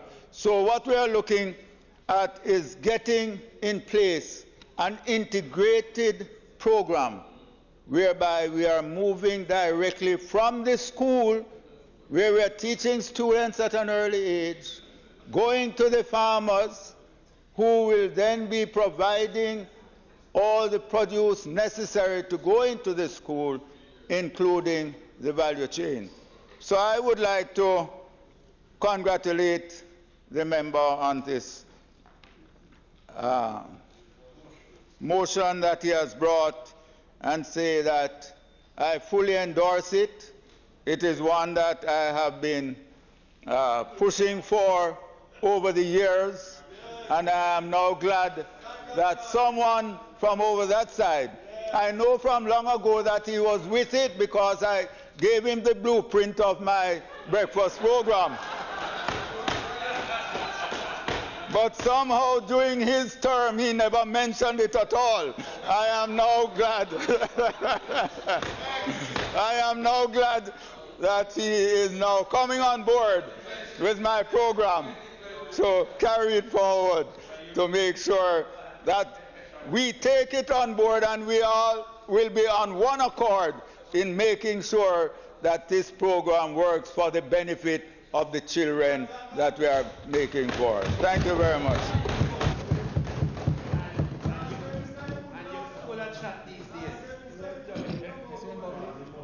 Go ahead. Thank you. Mr. Speaker, I rise in this Honourable House to give support to the motion moved by Member Thwaites, former Minister of Education, on the motion here as it relates to the school feeding program. I want to say that it is quite fitting and most appropriate for it to be tabled at this time. I want to say that for myself, this morning I launched a breakfast program in my constituency, and also a school garden program where all the schools will be getting seeds and fertilizers. I have 15 basic schools, 3 high schools, and 18 primary schools and they will all benefit from the breakfast program which was launched this morning. I want to posit, Mr. Speaker, that most of the social programs that we're having in our country, I would say, although we may not have the imperative data to match it, stem from the food that our students, our children eat in their respective schools. The high sugar content, the salty food that they feed on, the cheese tricks, the sweet drinks, the bag juice. And we are now seeing the ripple effect in our country. We have had to be having several state of emergencies, zones of special operation. And we would also want to say that it stems from that, the sweet drinks, the hypertensive, the hyperactivity of our children. We note, for example, the behavioral problems as myself a recent practitioner in the school. We see where when these children have these sweet products, that they return to the classroom very, very hyperactive. Sometimes they cause tremendous problems to the teachers, to the administrators. And I believe that is a result of this. We need to look at our local foodstuff. As a member said early on, we need to look at the impact on their lifestyles. Many of the diseases that our children are getting now, the hypertension, the diabetes, are caused from the food that they eat in their respective school. We must, Mr. Speaker, look at what is happening as it relates to the concessionaire in our respective schools, because many of them are not practicing healthy lifestyles. I believe that many of them are looking at the bottom dollar. And our children have grown up getting used to the fried foods, the salty foods.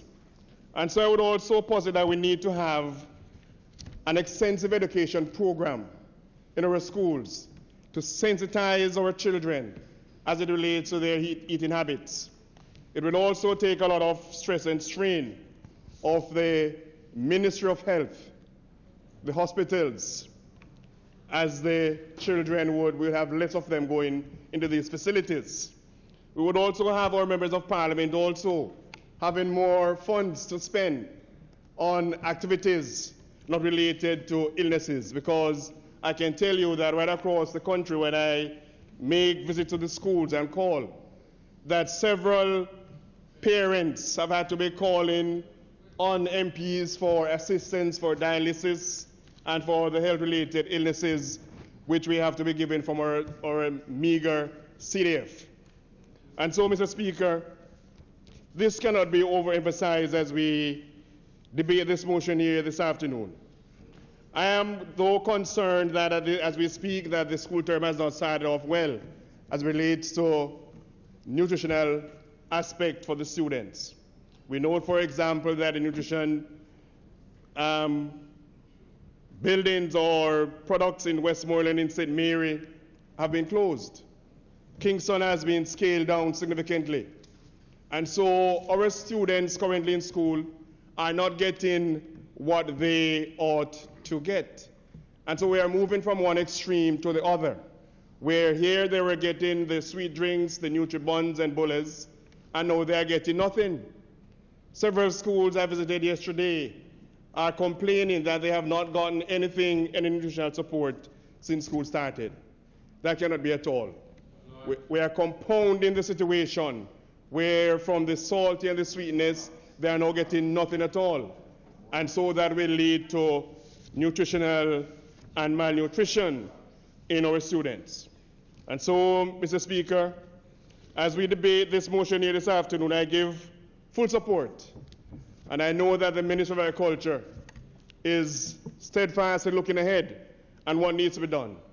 In South Manchester, we have one of the best agri-park, the Duff House New Forest Agri-Park, which is there. In Cano Valley, melons in abundance are produced there.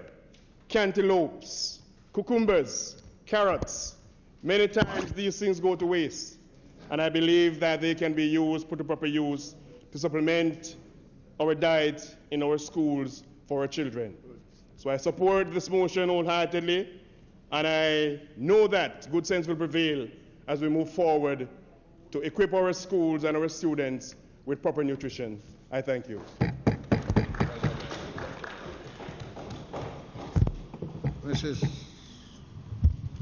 Mr. Speaker, I stand to endorse what member from Central Kingston has said re the school feeding program.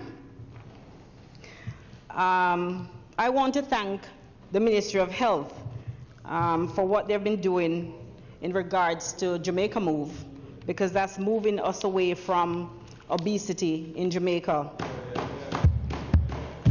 And with the school feeding program, I think this would be an asset for our children, as we all know that childhood obesity is on the rise in Jamaica. I too, in West Road, St. Andrew, I have a pretty large constituency, and I have to say that I'm quite proud that I was able to provide a breakfast program in one of my schools, and I've already, after speaking with the principal, seen a difference in the children and their learning ability. I also feel that we have enough local resources. We see so many fruits from time to time rotting on the ground. And I think so, I'm also with the minister stating that they're going to be having a processing plant, I guess, to help with juicing some of these fruits that's going to waste. The herb garden, I am in total agreement with having herb gardens in school and also gardens in school on, and I know that in West Rural St. Andrew there are quite a number of schools that have a school garden, and I know that that has been helping the children with their needs, with their nutritional needs. I too also feel that while we may have meals provided for our children in schools, the nutritional facts, one of our main problems that we're facing right now, I believe, is not having companies in Jamaica putting the nutritional facts on their packages. And I think while we are moving away or moving with Jamaica Move and Child with Obesity to prevent those things, we have to educate our children.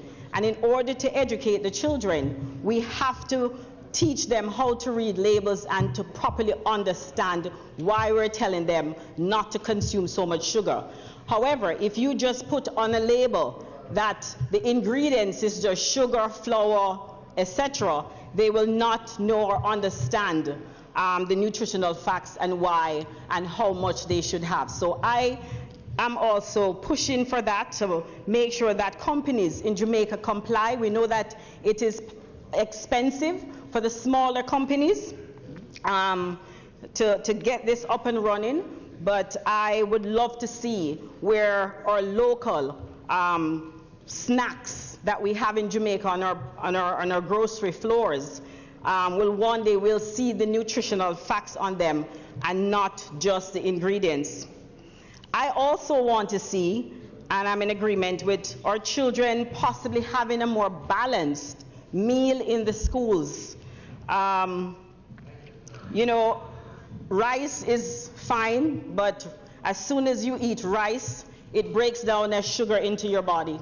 And if our children are not exercising, then we have the rise of obesity in our children. And so where we have bananas and our local bananas and yams, I think we need to introduce those in our meals in schools and more vegetables.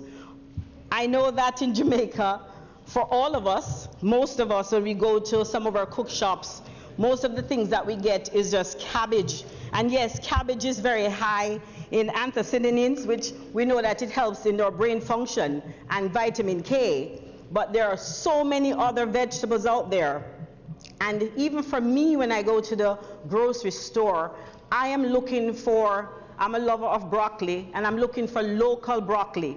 And most times it's hard for me to find local produce that's properly packaged in our grocery store. So I want to see more of our local Jamaican vegetables in our school mixed with our local produce and not just rice and fried chicken.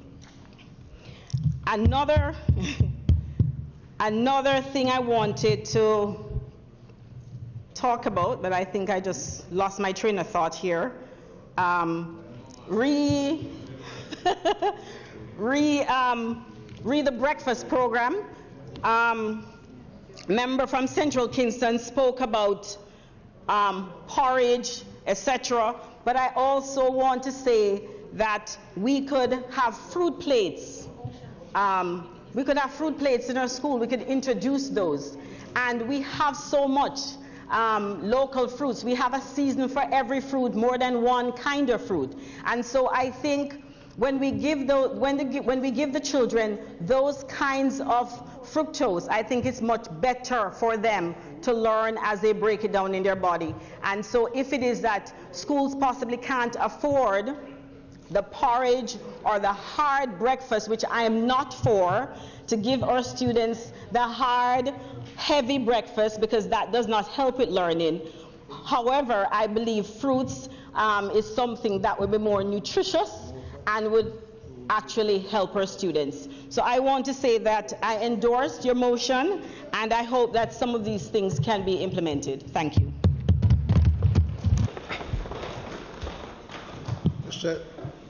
Mr. Speaker. Yeah, go ahead. Mr. Speaker, I rise to support my colleague on this motion, which was brought here over 2 years ago, motion number 3 on the order paper. Mr. Speaker, I too want to join myself with some of the comments that have been made so far. I strongly support the arguments put forward by a member from West Rural St. Andrew as it relates to labeling. One of the things we attempted to do in the Ministry of Health was to look at the question of labeling ingredients and also caloric value. We were also able to establish dietary guidelines, which is now established in the ministry as one area to guide us along. But, Mr. Speaker, I am putting on the table that in 2013, this House debated a national food and nutrition policy. We were way down the wicket in that debate, led by Roger Clark as Minister of Agriculture, endorsed by myself as Minister of Health, endorsed by Ronnie Thwaites as Minister of Education. I note, Minister of Agriculture, that it is on the list of things to be done within the Ministry of Agriculture. And I would ask, Minister, that it comes back on the table for debate. It's a far-reaching policy that would cover significant areas that we have discussed. The minister spoke, well, the mover of the motion spoke to the fact that 80% of the things we use in schools now are coming from overseas. It is also a fact, Mr. Speaker, that 60% of the food we eat as a country is coming from overseas. And what that means is that a lot of what we eat is coming from containers and really not from farms in Jamaica. And I do believe that where we are now, if we are to respond especially to the NCD, the non-communicable disease epidemic, it is going to be important what we are feeding our children within schools. I think Minister Tufton has continued with Jamaica Move, and there are other initiatives before. But I would say, Mr. Speaker, that where we are now, if we take into account what is happening from the surveys that have been done relative to obesity in our schools, and what is now happening to young children, 12, 13, 14, having non-communicable diseases, diabetes, high blood pressure, the asthmas and other things, that right now, when you take that into consideration, it is a significant cost to the country, because you now have youngsters who are now on medication, many of whom will be on medication for life or for as long as they might live. And it is a view that if we fail to intervene now in relation to this fact, we are going to have serious problems. But again, Mr. Speaker, as it relates to the agriculture sector, I do believe, and I point to the Minister of Agriculture, that if we are able to take on this matter and take it on with a sense of purpose, there is absolutely no doubt that in relation to the agriculture sector, which in 2016 grew by 13.5%, last year a negative growth of 3.8%, and this year with rain and other things, I don't know where we are now, last quarter, but I don't know what we will end up by December. I am just saying that if we have this dedicated market relative to what we need to do in our schools, added to that, we have to look at protective agriculture, because it's not just continuing, because you see what drought, rain has done. So if we're not looking at protective agriculture, we are also putting ourselves at a serious disadvantage, that when you have the rains, the drought, the school feeding program comes to a significant challenge. So, Mr. Deputy or Mr. Acting Speaker, I am supportive of this motion. It is well timed. It should be backed up by the National Food and Nutrition Policy, and I believe that a new day and a paradigm shift would come to this country if we are able to move in that direction. I thank you, Mr. Speaker. Mr. Acting Speaker, may I join the speakers before me in commending the mover of this motion for bringing, for laying on the table some years ago what we now debate here today. But Mr. Speaker, I want to follow on the speaker just before me and to recognize that if we are to follow through on this motion and to make something of it, I would want to focus our attention on an aspect of the discussion that we have not so far focused on, which is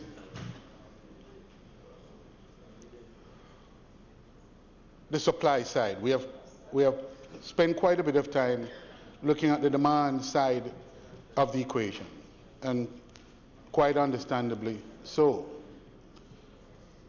But, Mr. Speaker, it is not just the ministries of education, health, labor, and agriculture, important, critical as those are, that are key to this, to making a success of this activity, of this program, if we are indeed to succeed.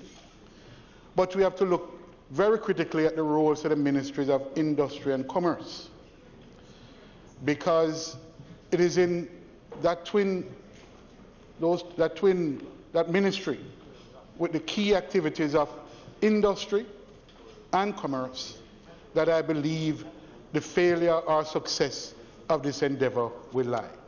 Because, Mr. Speaker, let us be very clear that an aspect of our governance structure, an aspect of our policy planning that we time and time fail to observe and to follow very carefully is the whole matter of the role for industry and our trade policy.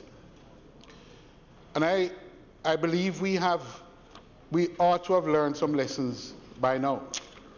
Reference was made to the manner in which our dairy industry was adversely affected by our policies on the dairy industry.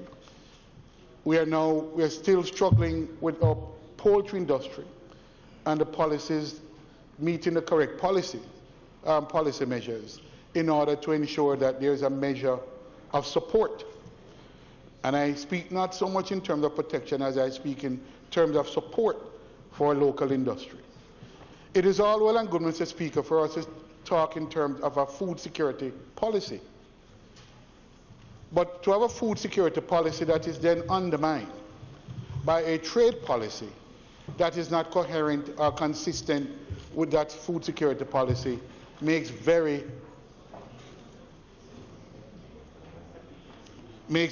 little sense. And it adds up to a lack of an incoherent set of policies and undermine the efficiency and the efficacy of the policies and strategies that we are here talking about. And therefore, even as I support the motion, I would think that the appropriate thing to do, I'd love to see that this motion then goes on to the Human Resource Committee, where it is looked at and a number of other integrating activities be brought together. Because if we devise a policy and a strategy that is devoid of the coherence that is needed, then we're going to have a very serious problem in sustainability. And I think at the moment, even as we speak, there's a review taking place in CARICOM in our common external policy and our rules of origin policies. And we are not hearing much about that from the government in the administration, but I do hope that the administration recognizes that if such a policy as is being discussed, and if this motion were to be passed, that we need to look very carefully at what is taking place at CARICOM in our common external policy and our common external tariff and our trade policy rules of origin review mechanism. These are vital to the supply side of that very critical equation. Where the food, how we adequately support the agricultural sector in areas like the dairy industry and the poultry industry is very critical to those developments taking place currently in CARICOM with the common external policy, the common external tariff and the rules of origin. So, for example, there has not been a common external tariff on dairy from time immemorial. Reason that we have pursued as a region a very short-sighted policy of free milk powder, drawing down from and accepting very cravenly from the milk powder that the European Union so heavily subsidized and destroyed the dairy industry in the process in Jamaica. Only now to have the same European Union having penetrated and having undermined our dairy industry, now selling us products at ever-increasing prices, because they recognize we are now vulnerable, having destroyed the same policies, having destroyed our dairy industry. The same thing is happening to a greater or lesser extent to the poultry industry. And in other, so this is what I'm saying. The ministries of industry is very critical because the poultry industry is under threat. If we do not realize and come together with a coherent strategy and a trade policy to support it, we will be very shortly finding ourselves in very similar situations. And therefore, one of the recommendations I'd really like to make is that it's not good enough for us to focus solely on our domestic policy and strategy. We have to look to CARICOM to fix some of those policies. And Jamaica, it's high time that Jamaica begin to lead the CARICOM process on this issue, on this trade policy issue. Jamaica cannot be quiescent. We have the largest market. We have the most to lose and the most to gain if we focus our attention correctly where it needs to be put. And therefore, Mr. Speaker, I want to urge that even as we support the motion fully, that it goes forward to one of the committees to look very carefully and to work through the integrated strategies and policies that must come together if we are going to have something that is sustainable at the end of the day. So with that, Mr. Moulton, with that contribution, Mr. Speaker, I say that the motion should be carried. I'm fully in support of the motion, and I thank the Speaker, the mover of this motion. Thank you.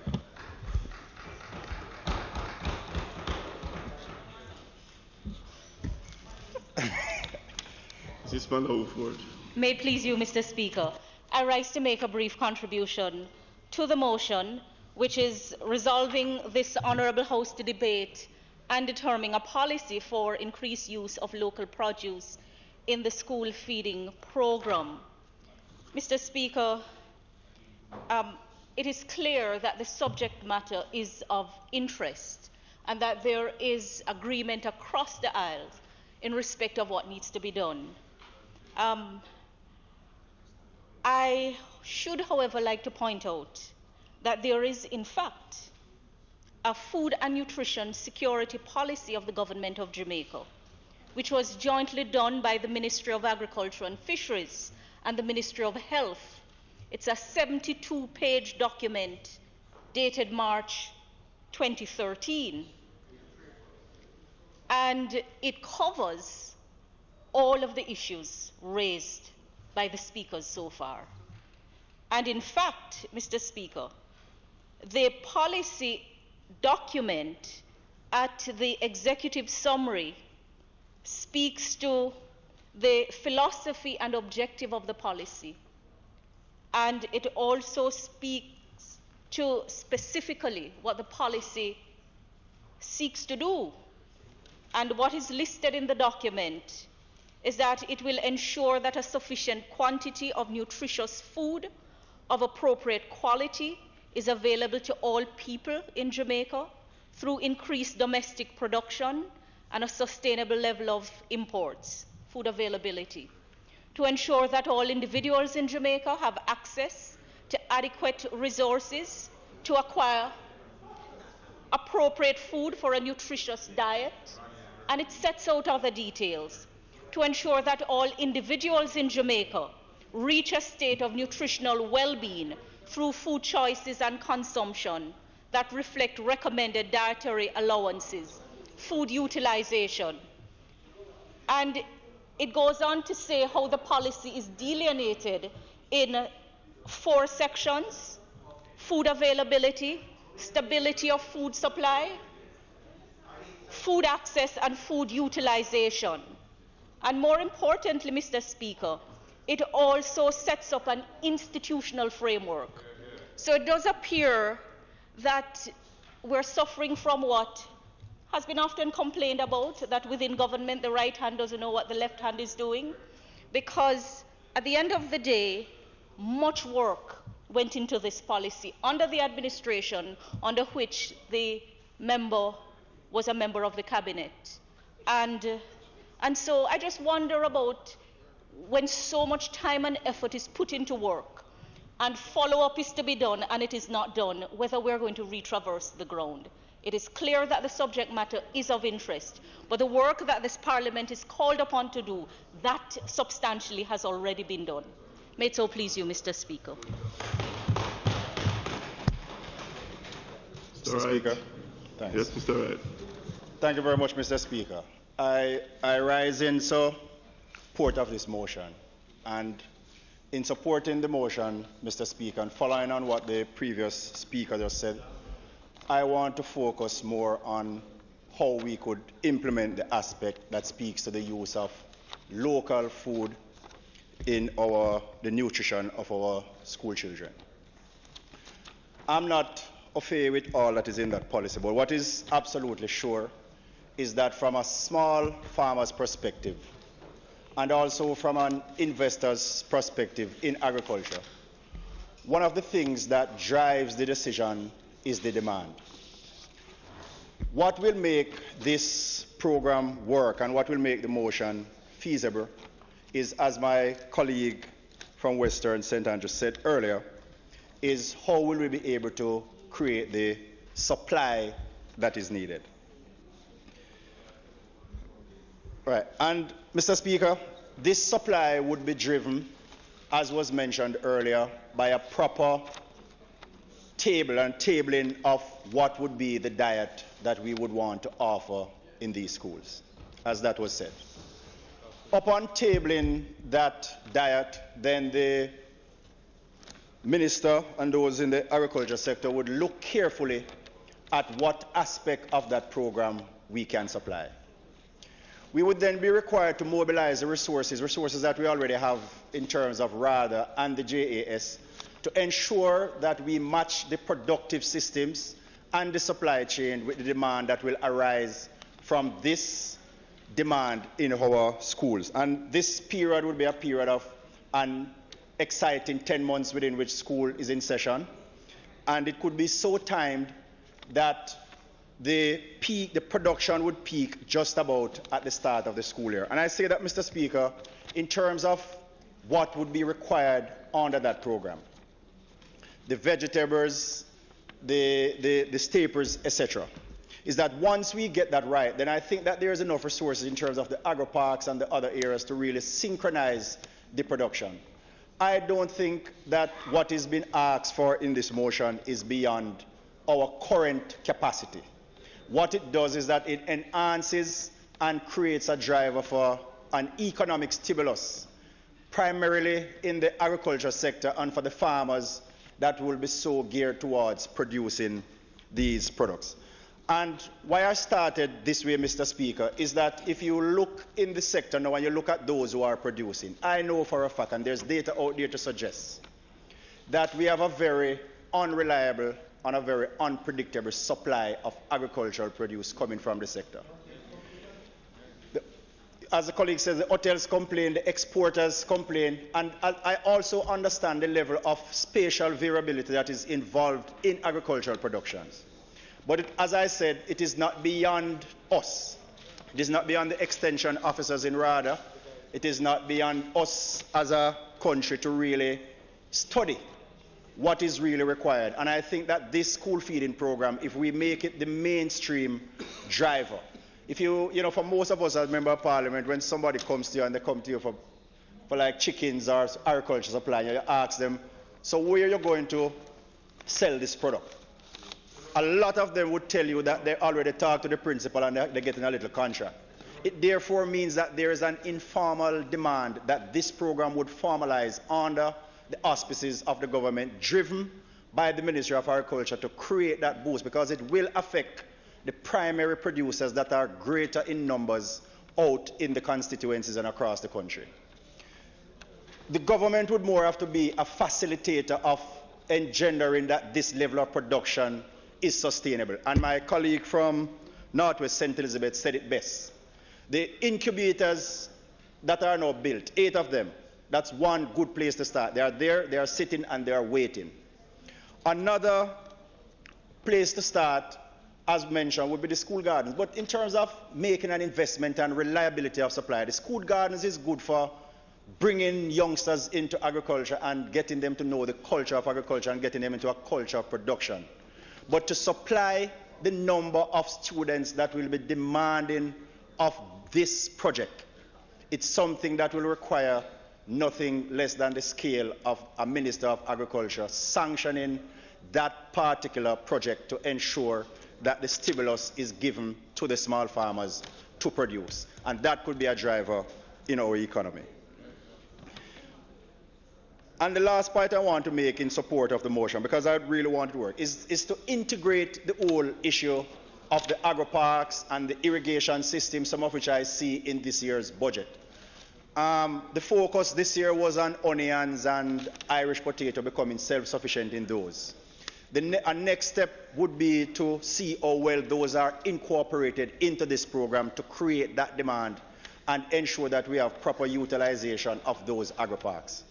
So in closing, Mr. Speaker, I just want to say that in looking at the overall motion and the impetus to use local products is one that I think presents us with an opportunity beyond the nutrition of our children, but as a good merger and a good linkage between what a developed, direct and deliberate school feeding program would do on the agricultural sector and as a driver for our economy. Thank you very much, Mr. Speaker.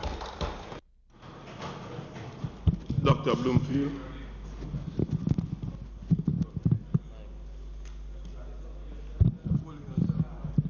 Thank you, Mr. Speaker. I also rise in support of the motion by the member from Central Kingston. I remember very distinctly the debate on that food safety and security nutrition policy a number of years ago and was able to participate in that debate. I support the motion because of its profound implications and its extensive ramifications. This motion is timely and challenges all of us as legislators and indeed participators in our communities to serious interventionist and even radical action. I applaud the holism that it implies today, even as the presentations of all our members have added distinct facets of this issue. I would like to contribute in a simple way. First of all, we need to start early.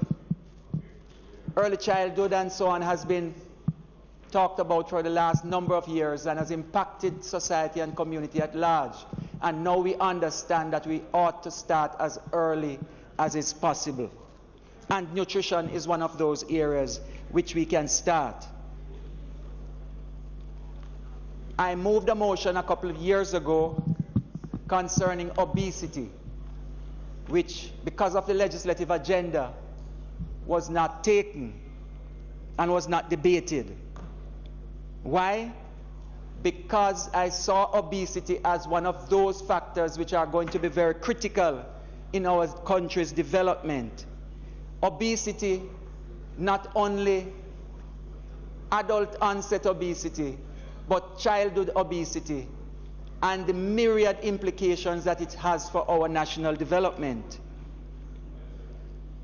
Obesity as one aspect of it, because it is this kind of issue that leads to so many other non-communicable diseases: diabetes, hypertension, cardiovascular disease, which includes strokes, myocardial infarctions or heart attacks, congestive heart disease, kidney failure, sexual impotence, peripheral vascular diseases which results in amputations and limb disabilities, and we could go on and on. In other words, it has extensive, vast and critical implications for our public health as a nation, and the extreme debt burden that it places on our economy as we seek to deal with the complications of these diseases. Why an early childhood policy on nutrition? Why a school feeding program? it is critical because it is as we start early, as we believe in that public health principle, which says that prevention is always better than cure. It is sometimes the best cure, and at other times, the only cure. I remember earlier this year, and all of us will remember that there is an International Fruit Day, that together, partnering with the College of Agriculture, Science and Education, and partnering with the Early Childhood Commission, we went to every single basic school in the area and distributed ripe bananas. As we spoke to the babies and explained why it is important for them to begin to eat bananas and other fruits, and the impact was so great that we now know that we have to do that more than once a year, because it is a critical input and importance in how we go forward. Colleagues, Mr. Speaker, it is not just about the quantity of life because of the non-communicable diseases, but the quality of life, because of the burden of health care that is preponderant because of a lack of feeding our children properly, adequately, and effectively. It is said we are a third world country, but the reality is that the first world countries also have this problem. And unless we get to the root of it, which is consumerism, we are not going to be going very far.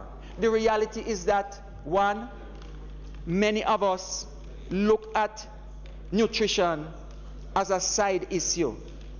And so unless we begin to educate we mentioned about PTAs, we mentioned about school teachers, we mentioned about educators, we mentioned the Ministry of Health, the Ministry of Education, the Ministry of Agriculture, and all the linkages and partnerships and as I said, other representatives from community who need to participate. But one of the key factors is going to be the parents. It is going to be critical that we maybe institute an issue of education. And I don't mean education in terms of acquiring information and regurgitating that information, but an acquisition and sensitization of the information so that we can critically analyze the realities around us in order to transform the reality as we see them for the better of our communities and our nation at large. The world is affected by nutrition. One of the things that I have noted in sitting at my other workplace is that many persons, families come in, mothers in particular, with children. And even in the social setting, we find a number of parents who come and they are in need of so many things. But guess what?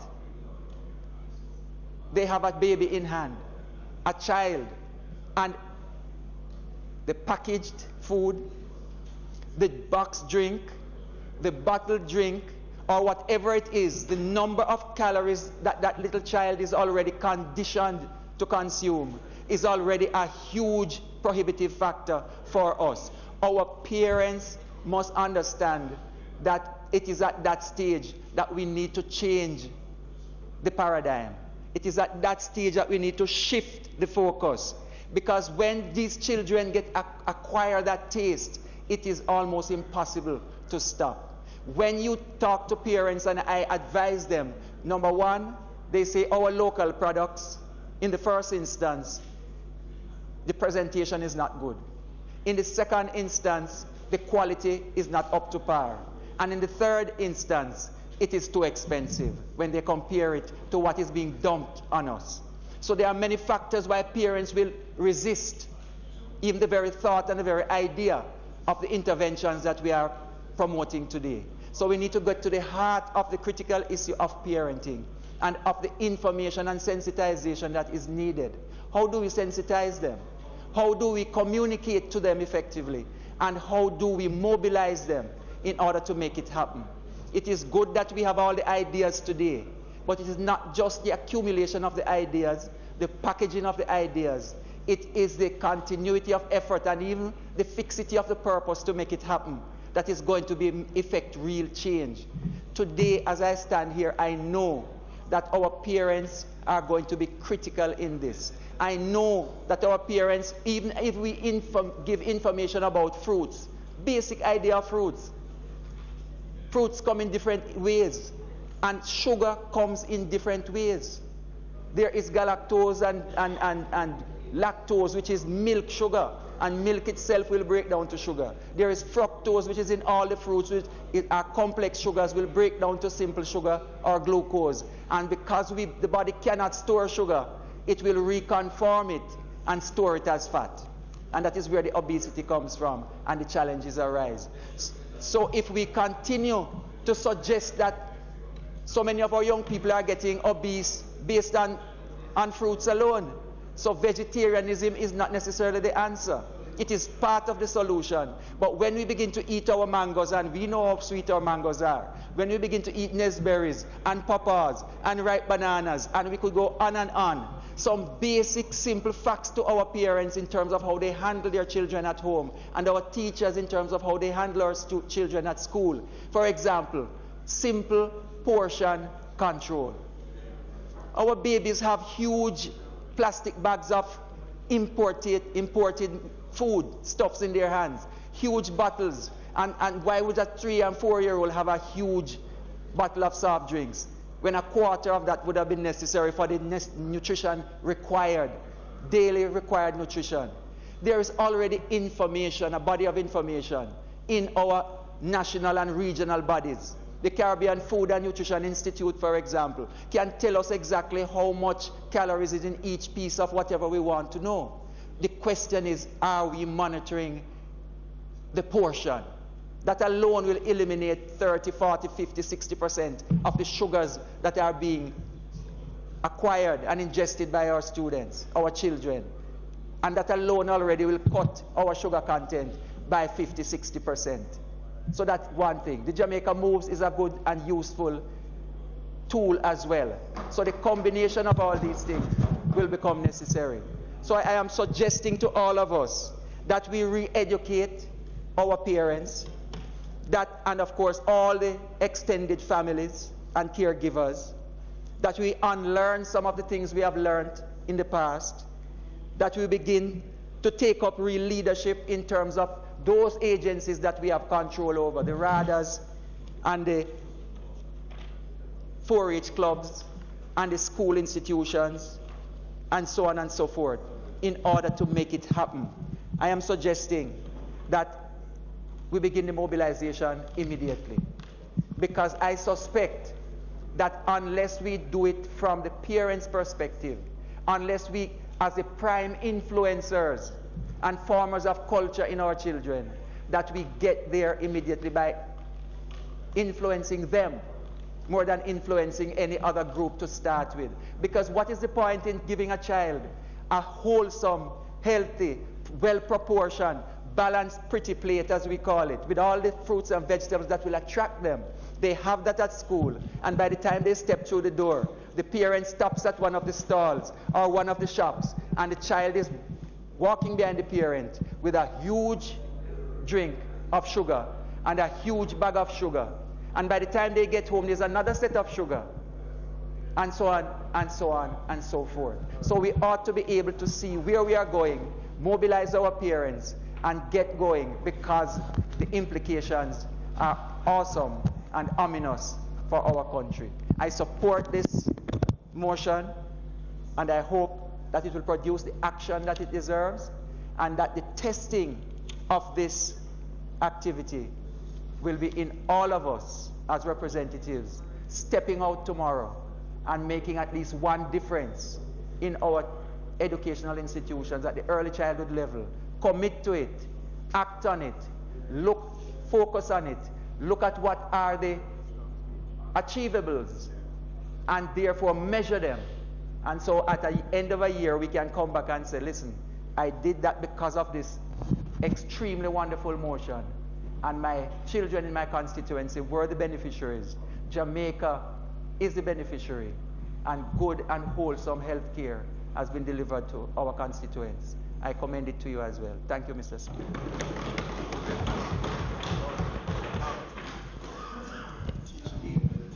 Mr. Montague. Mr. Speaker, thank you very much, sir. Mr. Speaker, I rise to add my voice to this discussion that is before us. While I support the subject matter, Mr. Speaker, of the resolution, I am a little uncomfortable with the conclusion of the resolution calling for a debate to determine a policy but research shows, Mr. Speaker, that the policy already exists and is actually on the website of the Ministry of Agriculture. And I would commend, and I want to pause to commend, the crafters of the policy in 2013, jointly between the Ministry of Health and the Ministry of Agriculture at the time. I believe it was the member from Eastern St. Thomas was the Minister of Health, and the late Honourable Roger Clark from Central Westmoreland was the Minister of Agriculture. Mr. Speaker, what I believe we should be doing is asking about the implementation, the progress on the implementation of the policy. And I would want to undertake to continue the lobby to encourage the current Minister of Agriculture and Education to speed up what they are doing, because they have been implementing sections of the policy that is already done and passed by this House. Mr. Speaker, for example, the Ministry of Health is well known for its activism in the Jamaica Moves program. The Ministry of Agriculture, of Education, in furtherance of the policy of 2013, is moving to pay for cooks in our canteens in our schools so that they can properly prepare nutritious meals. The Ministry of Education is reviewing the menu of NPL, and the Ministry of Agriculture under the current minister and the previous minister has moved to increase the amount of production incentives for our small farmers. So therefore, I support the subject matter, and I commend the member from Central Kingston for raising this matter at this time, because the subject matter still has relevance. And Mr. Speaker, the whole matter of increasing the content to making it more Jamaican in our school feeding programs ought to be commended. Mr. Speaker, what I would want to suggest, and I believe the member from North Trelawney skirted around the issue, is that many times good programs fail as it regards to our small farmers because the method of payment to our farmers is always doubtful and questionable. And I would want to suggest to the member from Central Kingston that he amends his resolution and seek to, as a part of the amendment, to call on the Ministry of Agriculture to carve out a piece of the production incentive to be sent to the schools or to the PC Bank in a clearinghouse situation so that the farmers can be properly funded so that when they produce, they can be paid. Because many times it is the lack of payment or the uncertainty of when he's going to be paid. For example, a lot of our farmers supply business places, restaurants, hotels, and 2-3 months before they are being paid. And what we would not want. No, things have improved, especially in the tourism area under Minister Bartlett. But Mr. Speaker, to guarantee, as the member I think from North Trelawney pointed out, that the school garden alone can't work. And I support him on that point. And therefore, that is why I'm saying if we are to involve the wider community, and it could be done, member, by saying, let us first look at the persons who are members of the PTA to be getting into contract things, because if the person is supporting the school voluntarily and you're going to pay, why not use that as a means of encouraging participation rather than you go to a dead stranger who is not participating in the life of the school?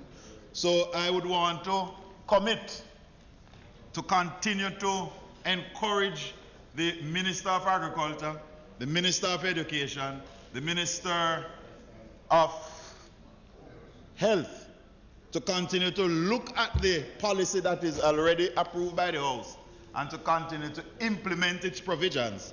And I am sure that this government, during its time for this term and the next term, will continue to implement the provisions of the policy.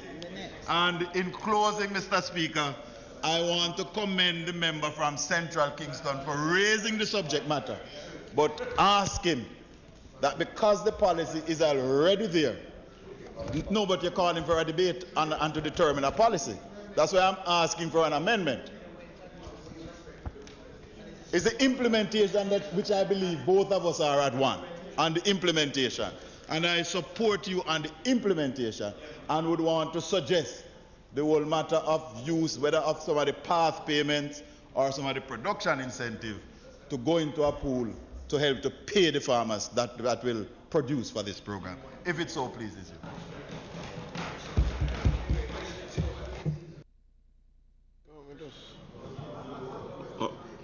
House Leader.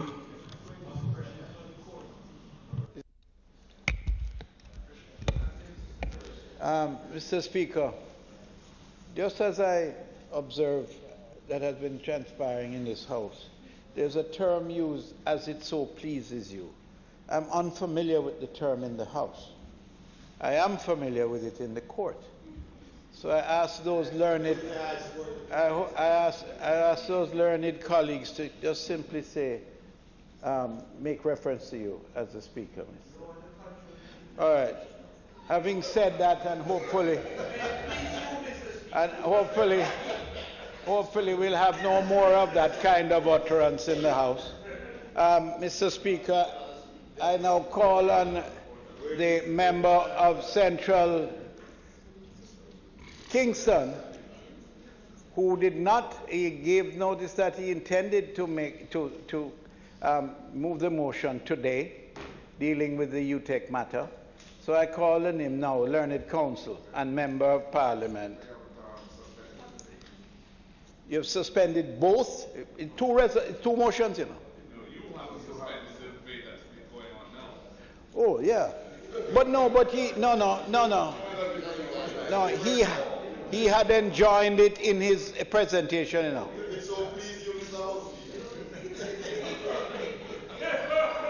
You can do both at the same time if he says so.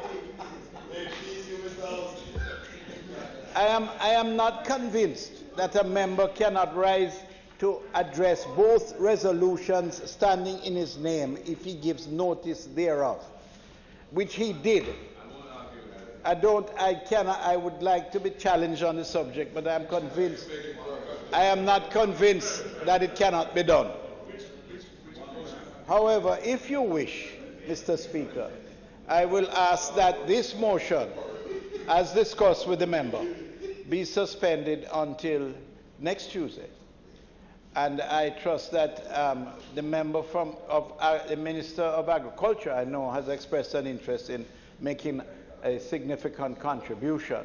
This will be about his fourth major presentation in the House debate this year. So we anxiously await that presentation. So, Mr. Speaker, those in favor? Those against? Ayes have it. We now call on the member to proceed with the other resolution standing in his name. Reverend Thwaites. Mr. Speaker, thank you so much, and for the indulgence of the House as the shades of evening draw near. Mr. Speaker, this is motion number 47, And while the other motion just taken was 2 years old, this has grown a beard of 1 year. It was moved on in November, almost 1 year, November 2017. This is September 2018. It reads, whereas a course of studies offered by the Faculty of Law of the University of West Indies has been accredited by the University Council of Jamaica, and whereas the majority of UTech law graduates are unable to access professional courses offered by the Council of Legal Education due to constraints of space at the Norman Manley Law School and suffer great disadvantage thereby, and whereas the University of Technology Jamaica is able to recruit experienced faculty and other resources to properly equip a quality professional law school, be it resolved that the Jamaican Parliament support the establishment of a law school at the University of Technology Jamaica and encourage government to advance this position at the next CARICOM Heads of Government meeting with a view to its acceptance in accordance with the relevant treaty before the start of the next academic year. And be it further resolved that after debate, this resolution be referred to the Human Resources and Social Development Committee of Parliament so that further consultations may be undertaken.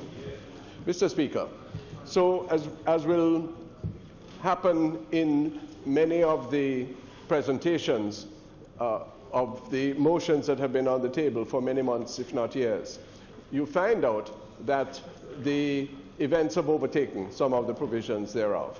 And this is the case in this instance. However, there's merit in raising it because the intent of the resolution, which is to seek bipartisan support for the establishment of a law school at the University of Technology before the start of the next academic year, which would have been in September, this September, has not yet been achieved. I'd like to point out some salient facts. First of all, over the last 10 years of its existence, the University of Technology has graduated some 700 students in law. And yes, and 500 of them have been denied the opportunity for certification as attorneys at law because of the paucity of law school places available. And I believe that this is unnecessary and cruel and a cramp on the legitimate aspirations, and more than aspirations, Mr. Speaker, the investment that they have made in legal training. I am aware that there is a committee, I believe convened by the Ministry of Education, to achieve the intent of this resolution, but neither the University of Technology, with whom I have consulted, nor this Parliament knows the state and stage of that discussion. And the intent of this resolution in these circumstances at this time is to ensure that the necessary provisions, legislative, regulatory, and otherwise, are made in time for the establishment of the law school in January 2019. This is the intent of all that I'm advancing here today. The urgency for this is obviously connected with the statistics I just gave. There are many, Mr. Speaker, I hope you're not one of them, who feel that we have too many lawyers or a great many lawyers already in the society, indeed an oversupply. We shouldn't have that view. First of all, let the market determine the number of persons who, in the various aspects of practice, can be accommodated, make a useful contribution, and earn the income they require. But Mr. Speaker, there is a unique opportunity that we have. We can determine the practice of law and define it in very traditional terms that we are familiar with specialties of one sort or another. But the 21st century and the modern economy create the opportunity for us to conceive of the practice of many professions, and law is the one we are concentrating on in this resolution, integrated with and akin to those trends of modern economy, particularly in the areas of for short known as STEAM, science, technology, engineering, arts, and mathematics, which particularly are the charism and the purview particularly of the University of Technology, Jamaica. In other words, this law school that we are suggesting, and indeed its Faculty of Law, has already begun to enter into this reference, is not just doing the traditional law subjects as we have understood them in classic legal education, but rather going further and determining the interposition of legal principles in the aspects of vocational, technical, scientific education of which they are particularly adept. You know, Mr. Speaker, I follow the jurisprudence of Ronald Dworkin and John Finnis, who speak beyond the positivism of law that's enacted in this Parliament and established and adjudicated by the courts, of this broad texture of legal principles, which in fact invade the sinew of every activity of the state and of the individual.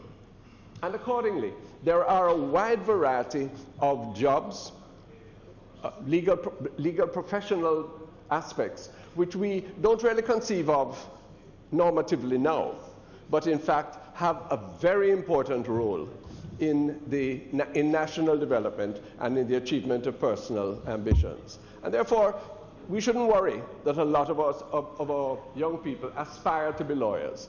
And particularly if they choose to be exposed to the discipline of law in these new and creative environments, which I believe the University of Technology Law School would provide. We must use power when we have it, you know, Mr. Speaker, not to disable, but rather to enable.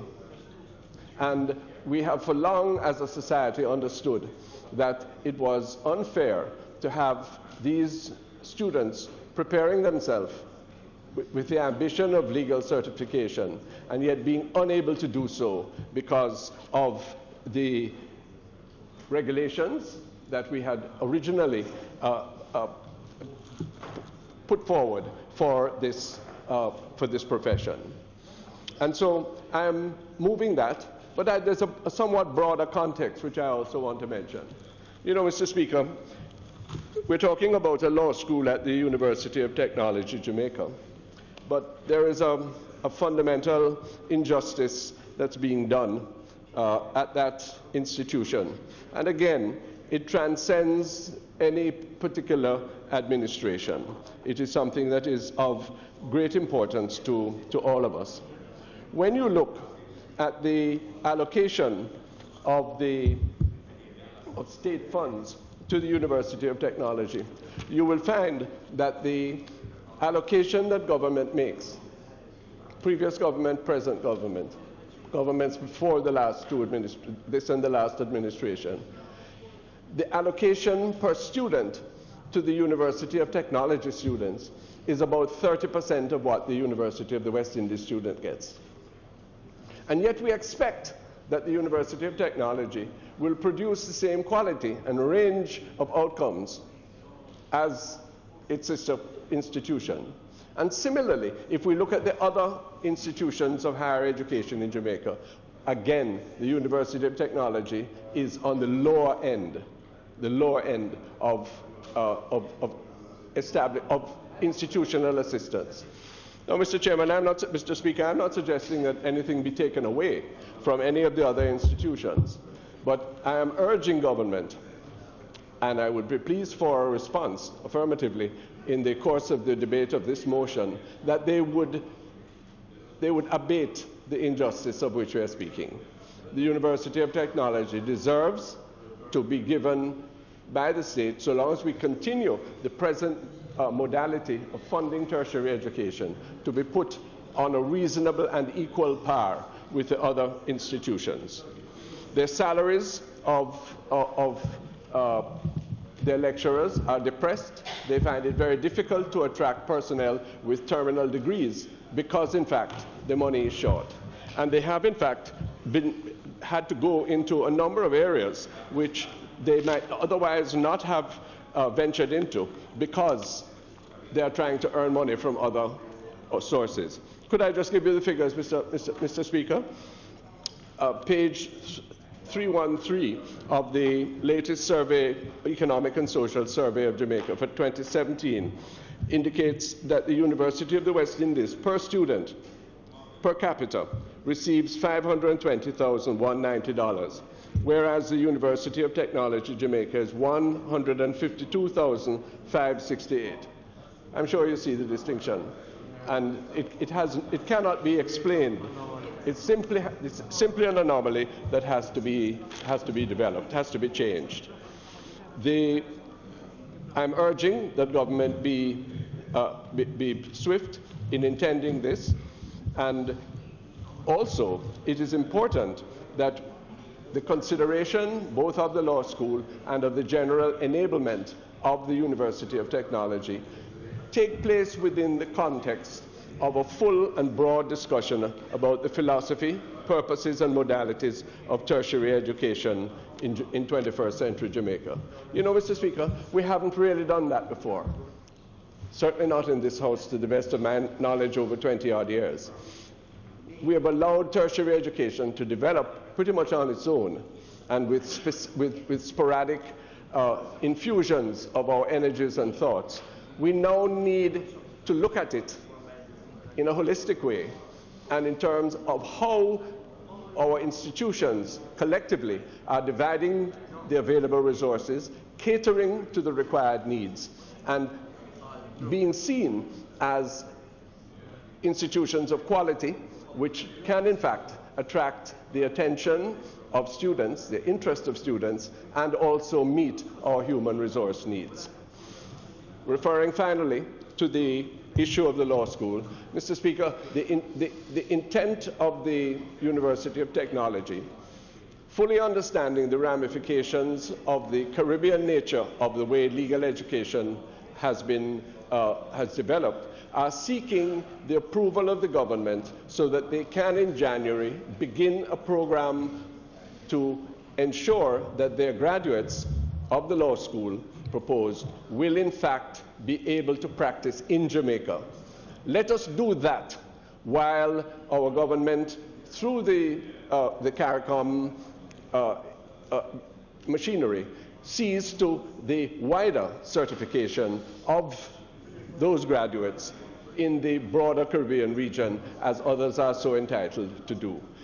This is a matter that I think can easily gain the support of our members, and I'm really asking that the necessary steps be taken with a timeline in mind, that is, to facilitate the opening of the law school in January 2019. Thank you.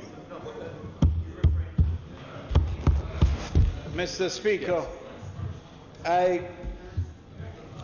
ask that, in light of the fact that the day is long gone, that we suspend the sitting, suspend the resolution for another day, and we undertake to have the responses to it when we next meet, so that we can go on to the matter that will be handled by the member from Western Westmoreland. And in furtherance of my view that we can take all of the reports together, I ask that we enable the member to take, standing in his name today, the reports on the motion number 9, 10, 11, 21, 22, and 26 together, collectively. So if that satisfies you, Mr. Speaker, I ask that you so rule. The question is that the debate be suspended. Those in favor? Those against? Ayes have it. Mr. Member from Western Westmoreland, Mr. McNeil, Dr. McNeil.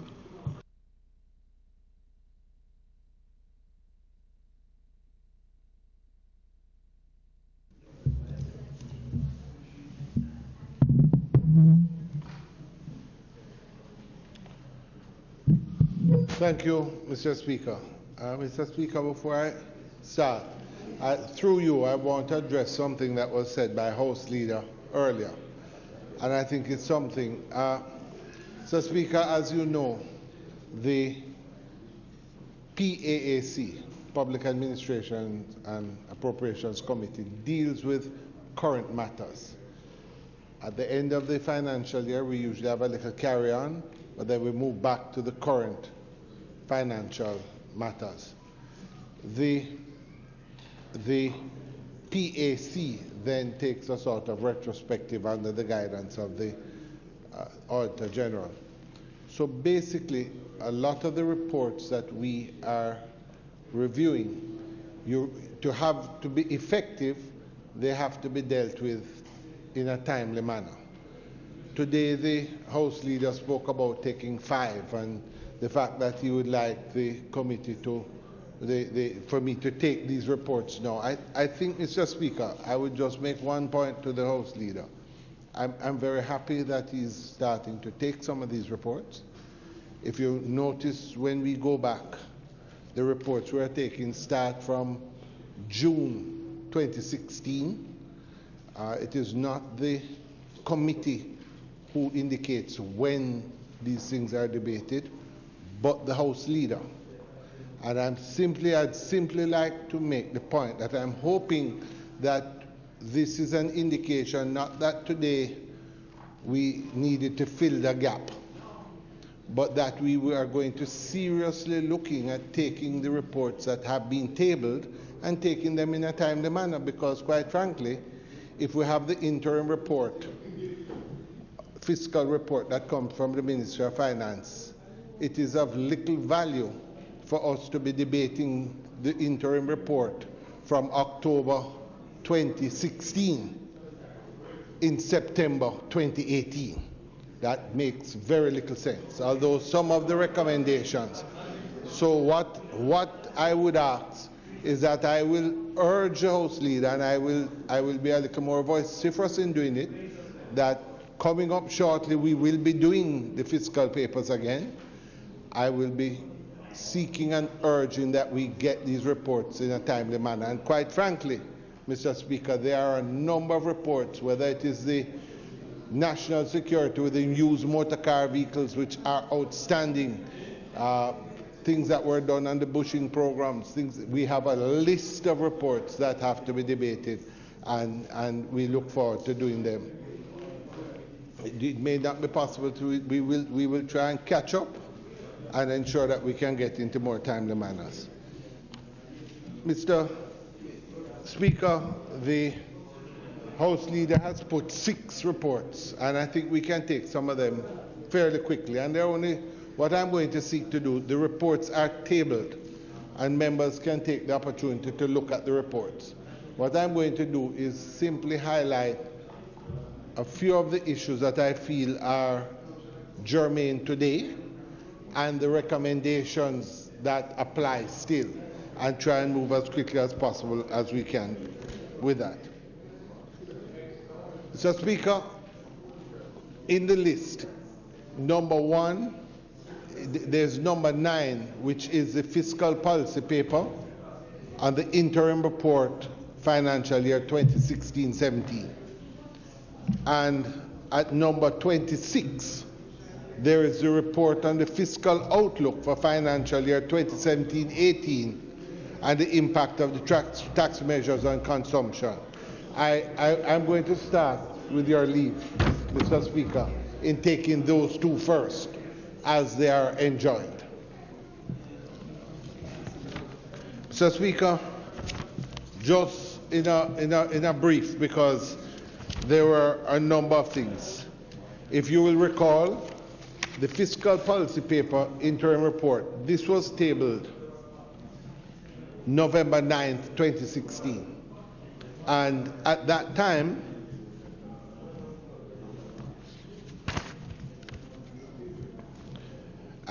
it was, sorry, Mr. Speaker, it was tabled in October 19th, 2016. And at that time, we had just gone through the budget exercise. We were now halfway through we were into the 2nd or 3rd quarter of the financial year. And I would just like to indicate what were the issues we found at that time. We found that the economic context for the period was reflected in the Fiscal Policy Paper Interim Report 2016-17, which showed a quickening in the pace of economic growth from 0.3% in Q1, that's 15-16, growth had increased to 1.1 in Q1 of 16-17.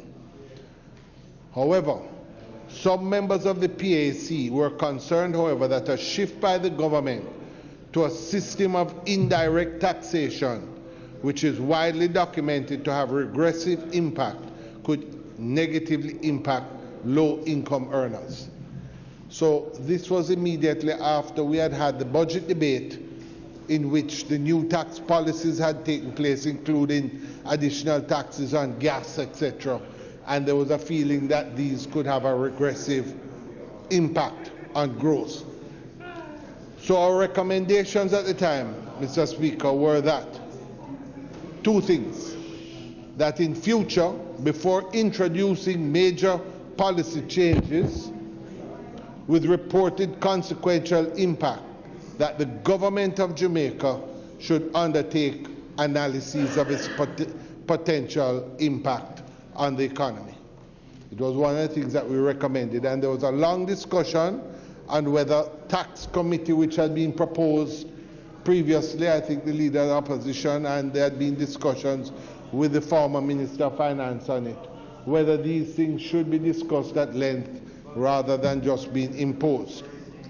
And what we had asked to be done at the time was for a report to be done by PIOJ on the impact of the taxes, the new taxes, the indirect taxes on the economy. Mr. Speaker, I now move, just in keeping with that, to the following year, when the second report, which is report number 26, if I may, Mr. Speaker, I have to seek leave because I'm taking two reports and and joining them. The report on the fiscal outlook of financial year 17-18, which came the following financial year immediately after, and in which we had some information from PIOJ. At that time, Mr. Speaker, again,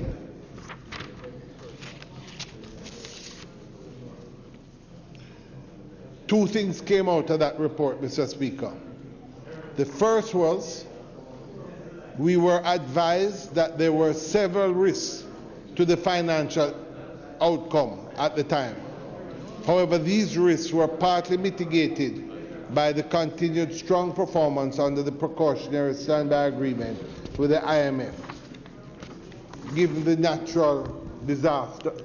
that natural disasters were a significant risk to the outturns, your committee considered the Caribbean Catastrophe Risk Insurance Facility, that's the CRIF.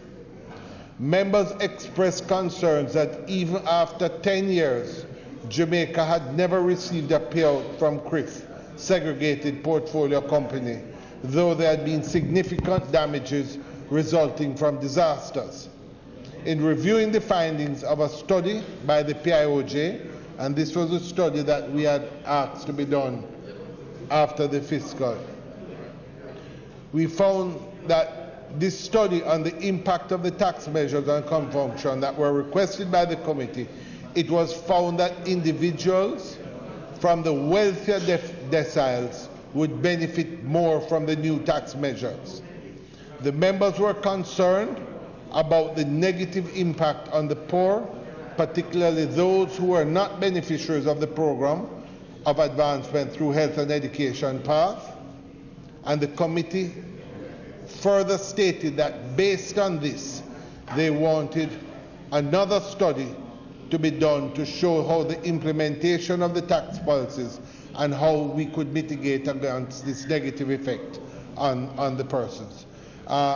Just to say, Mr. Speaker, that report from the PIOJ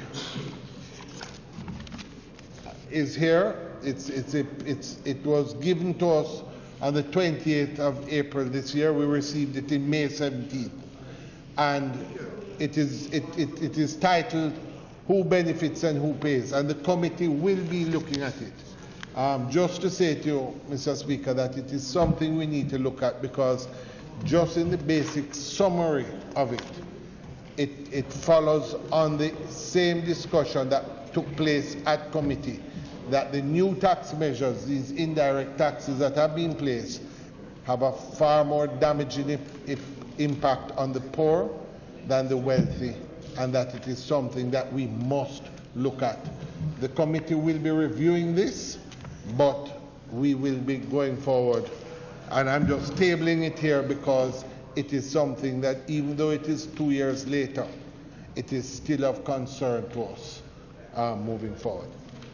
So, Mr. Speaker, if I may, that would be the report number 9 and report number 26 that are before the committee. The third report, Mr. Speaker, is the report from the Ministry of Education. That report, Mr. Speaker, at the time, again, was immediately after the government had suspended the auxiliary fee, removed the auxiliary fees, or said auxiliary fees did not have to be paid.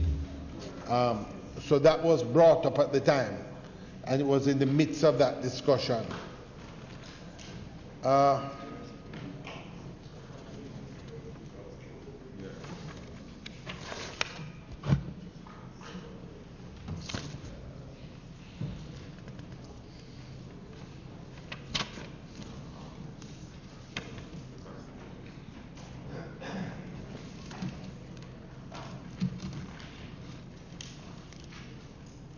Yes, the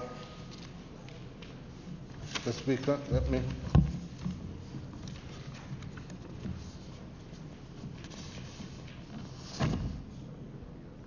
Yes.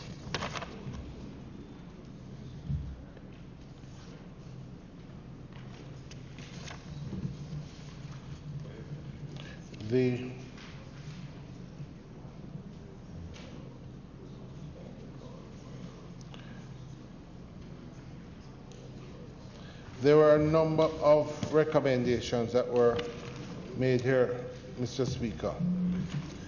The real difficulty that some members had is that, and I sort of condensed in the report, that there was a concern amongst committee members that in taking away the auxiliary fees, or the way it was done, that some schools would be more affected than others, and it was felt that the traditional schools would be less affected than the non-traditional schools, and that there was a danger that if you do the program in this way, you may widen the gap between the traditional schools and the non-traditional schools. And so the committee had asked that this was something that we had to monitor and that needed to be looked at. There were a number of discussions that took place about the NYS, etc.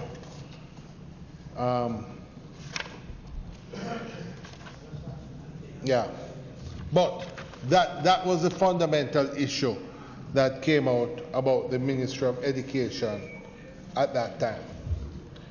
That's the third report, Mr. Speaker. The fourth report, Mr. Speaker, is a report that was done from the period June to July of 2016. And at that time, Mr. Speaker, we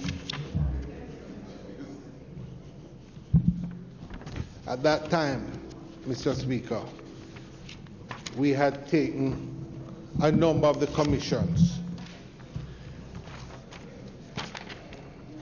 Mr. Speaker, there are some things with that remain a problem, and I just highlight it. In discussion, we took the Cabinet Office, and in discussion with the Cabinet Office, one of the things that has come out, which is a recurrent problem, is the fact that a number of the ministries, departments, and agencies have not submitted their financial or annual reports on time, or at that time many were overdue. Measures have been put in place, and I think we're far better off now than we were before. But it is something that is of concern, and I know that at the PAAC we will be doing another review of the audited accounts moving forward. However, there was recommendations made that I think need to be put to the Parliament. Number one was to allow for greater monitoring, publish quarterly and biennial financial statements of the MDAs on the websites of the Cabinet Office, the Ministry of Finance, Public Service, and Parliament was one of the recommendations. And the second one was for the hiring of additional accounting and auditing staff, if necessary, to ensure that the reports are current. And Mr. Speaker, one of the reasons for that is that there's an argument that at the Auditor General's office, there just is not enough staff to do what needs to be done. There were two other things, Mr. Speaker, within the Commission of Parliament. We found that in the Contractor General's office, and I think the Minister of Finance needs to look at this, it said that they had some serious challenges because the effectiveness of them is somewhat compromised. The OCG, they said, had oversight for over 11,000 high-valued contracts. That in a year, they have over 11,000 high-valued contracts, but they only have 10 people to look over these contracts. And that is something that they wanted looked at. And the second thing that was there, Mr. Speaker, we also met with the ECJ, the Electoral Commission of Jamaica. Mr. Speaker, I repeat, this report dates back to July the 13th, 2016, and I think this will be of great interest to the House Leader. The recommendation of the PAAC was that while the ECJ came to the meeting and complained about acute shortages of finance to carry out the necessary voter re-verification exercise, July 13th, 2016. And the report that we are now tabling in 2018, the PAAC strongly urged the government to fund the voter re-verification exercise as this was fundamental to Jamaica's democracy. At that time, the estimated amount that they said at committee was needed was 2.2 billion for the exercise. So I don't know if it has gone up or, but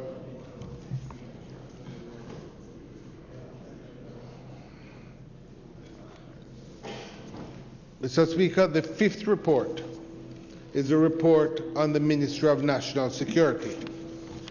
Now, Mr. Speaker, I will just make a brief mention of one thing. At this point in time with the Ministry of National Security, the issue that we were looking at was a breakdown in the relationship between INDECOM and the Ministry of and the Jamaica Constabulary Force. We had recommended two things. The first thing that we recommended is that the JCF was to have gotten back to us. They were to do a costing for creating a 5 to 10 person team of attorneys and submit it to Parliament. And these attorneys would be used for assisting police personnel who are being investigated by INDECOM in the use of force incidents. So it was a recommendation we were making. And the second recommendation is that given the relationship between the two, that the Internal and External Affairs Committee should look into them. Mr. Speaker, I don't know if that situation still remains the same. We have not heard as much contention between the JCF and INDECOM, but I do believe that the recommendation that the Internal External Affairs Committee meet with them is a good one. And I do not know also, I know there was some debate in here about the lawyers being used for the police force, and I still think it's a good idea. So, Speaker, the last report was a report on the Ministry of Industry, Commerce, Agriculture and Fisheries at the time. And, Mr. Speaker,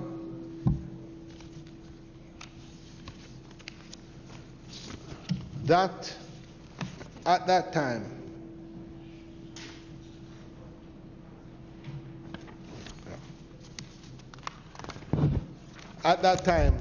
there were some real problems at the ministry, and I just go through some of the matters reviewed at the time. Concerns were raised by members related to the following. At the time we had those PMOs, the production marketing organizations that were to receive the agricultural inputs. The receipts of agricultural inputs by unregistered groups, the disparity in the number of PMOs in each parish, and the disparity in the allocation of funds by PMOs in each parish. The committee was advised that to qualify for agricultural inputs, a PMO should have at least one meeting, which should be attended by an extension officer, show an inclination for agricultural production, consist of a minimum of 15 members, 75% of whom must be registered farmers, and have an organizational management structure. We took note of the fact that allocations are made to groups that are registered within RADA, and that there were some groups which have been allocated funds that were listed previously. Westmoreland and St. Elizabeth, funnily, had significant increases in CMOs compared to other parishes. At the time of the deliberations, $7 million was dispersed for agricultural inputs. We were advised that the Minister of Industry, Agriculture, Commerce and Fisheries had requested approximately $23 million that had been allocated by RADA to the PMOs. They had indicated that it was to be locked down while this was being looked at. Subsequent to that, we understood that that program, the mechanism was reorganized and the PMOs were disbanded. But that had come up. And it was a recommendation of the committee that has been taken, and the PMOs were thrown aside. So, Mr. Speaker, just as briefly as possible, the reports are tabled in Parliament. I've given the highlight. I think that it is, a lot of the information for it to be of more use has to be brought in a more timely manner. I think what we can do, if we know what we're going to bring next week, I will even try and condense it even more, except for where we think that the information is still very pertinent. But not only that, I think that coming out of this discussion, House Leader, we have got to ensure that the reports that are dealing with current expenditure in the year should not just be tabled in the year, but must be debated during the year and not left to 2-3 years later when they have no real relevance to what is going on. With that, Mr. Speaker, if it so please you, I will.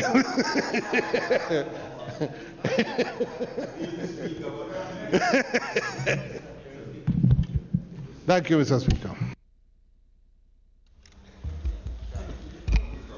Mr. Speaker, I see no one attempting to respond. So I wish only to thank the member for cooperating by bringing these matters today, and that we will continue this process. And we take note of his recommendation, which actually is only a signal that we intend to engage in good governance, where we will bring the matter before the House when it is current. So, with that, Mr. Speaker, I must advise you that it is not intended to do any further business today, so I ask you to adjourn the House. No, nobody responded.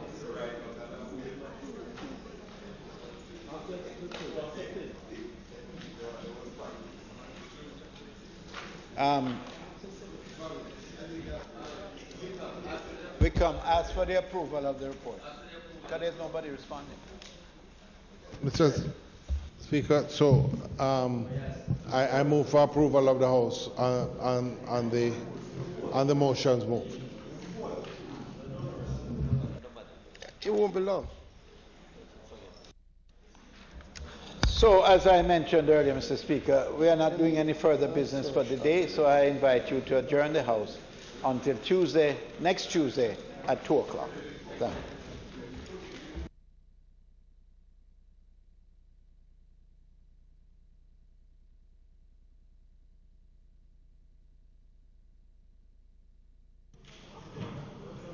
What?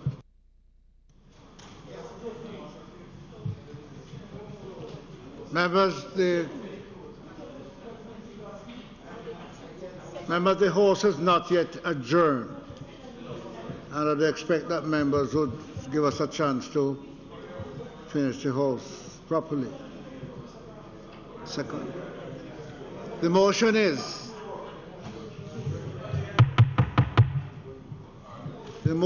that the House be adjourned until the 2nd of October at 2 o'clock. No, those in favour?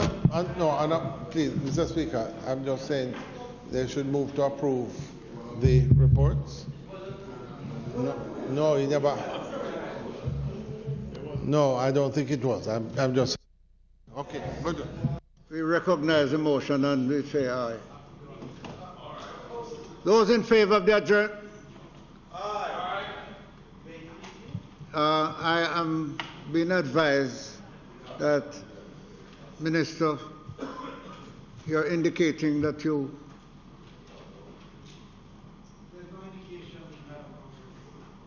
You have a motion for adjournment? Yes. Was it served on you? Yes. If we are at the motion to adjourn, and we have already approved the report, then I will leave it alone. But there was an aspect that was raised in the report. A singular aspect that was raised in the report. Just a minute. Point of order, Mr. Speaker. Mr. Speaker, just a point of order. Point of order, Mr. Speaker. Will you please advise the member, once the motion be accepted, you can't raise an issue on it, and it will be accepted.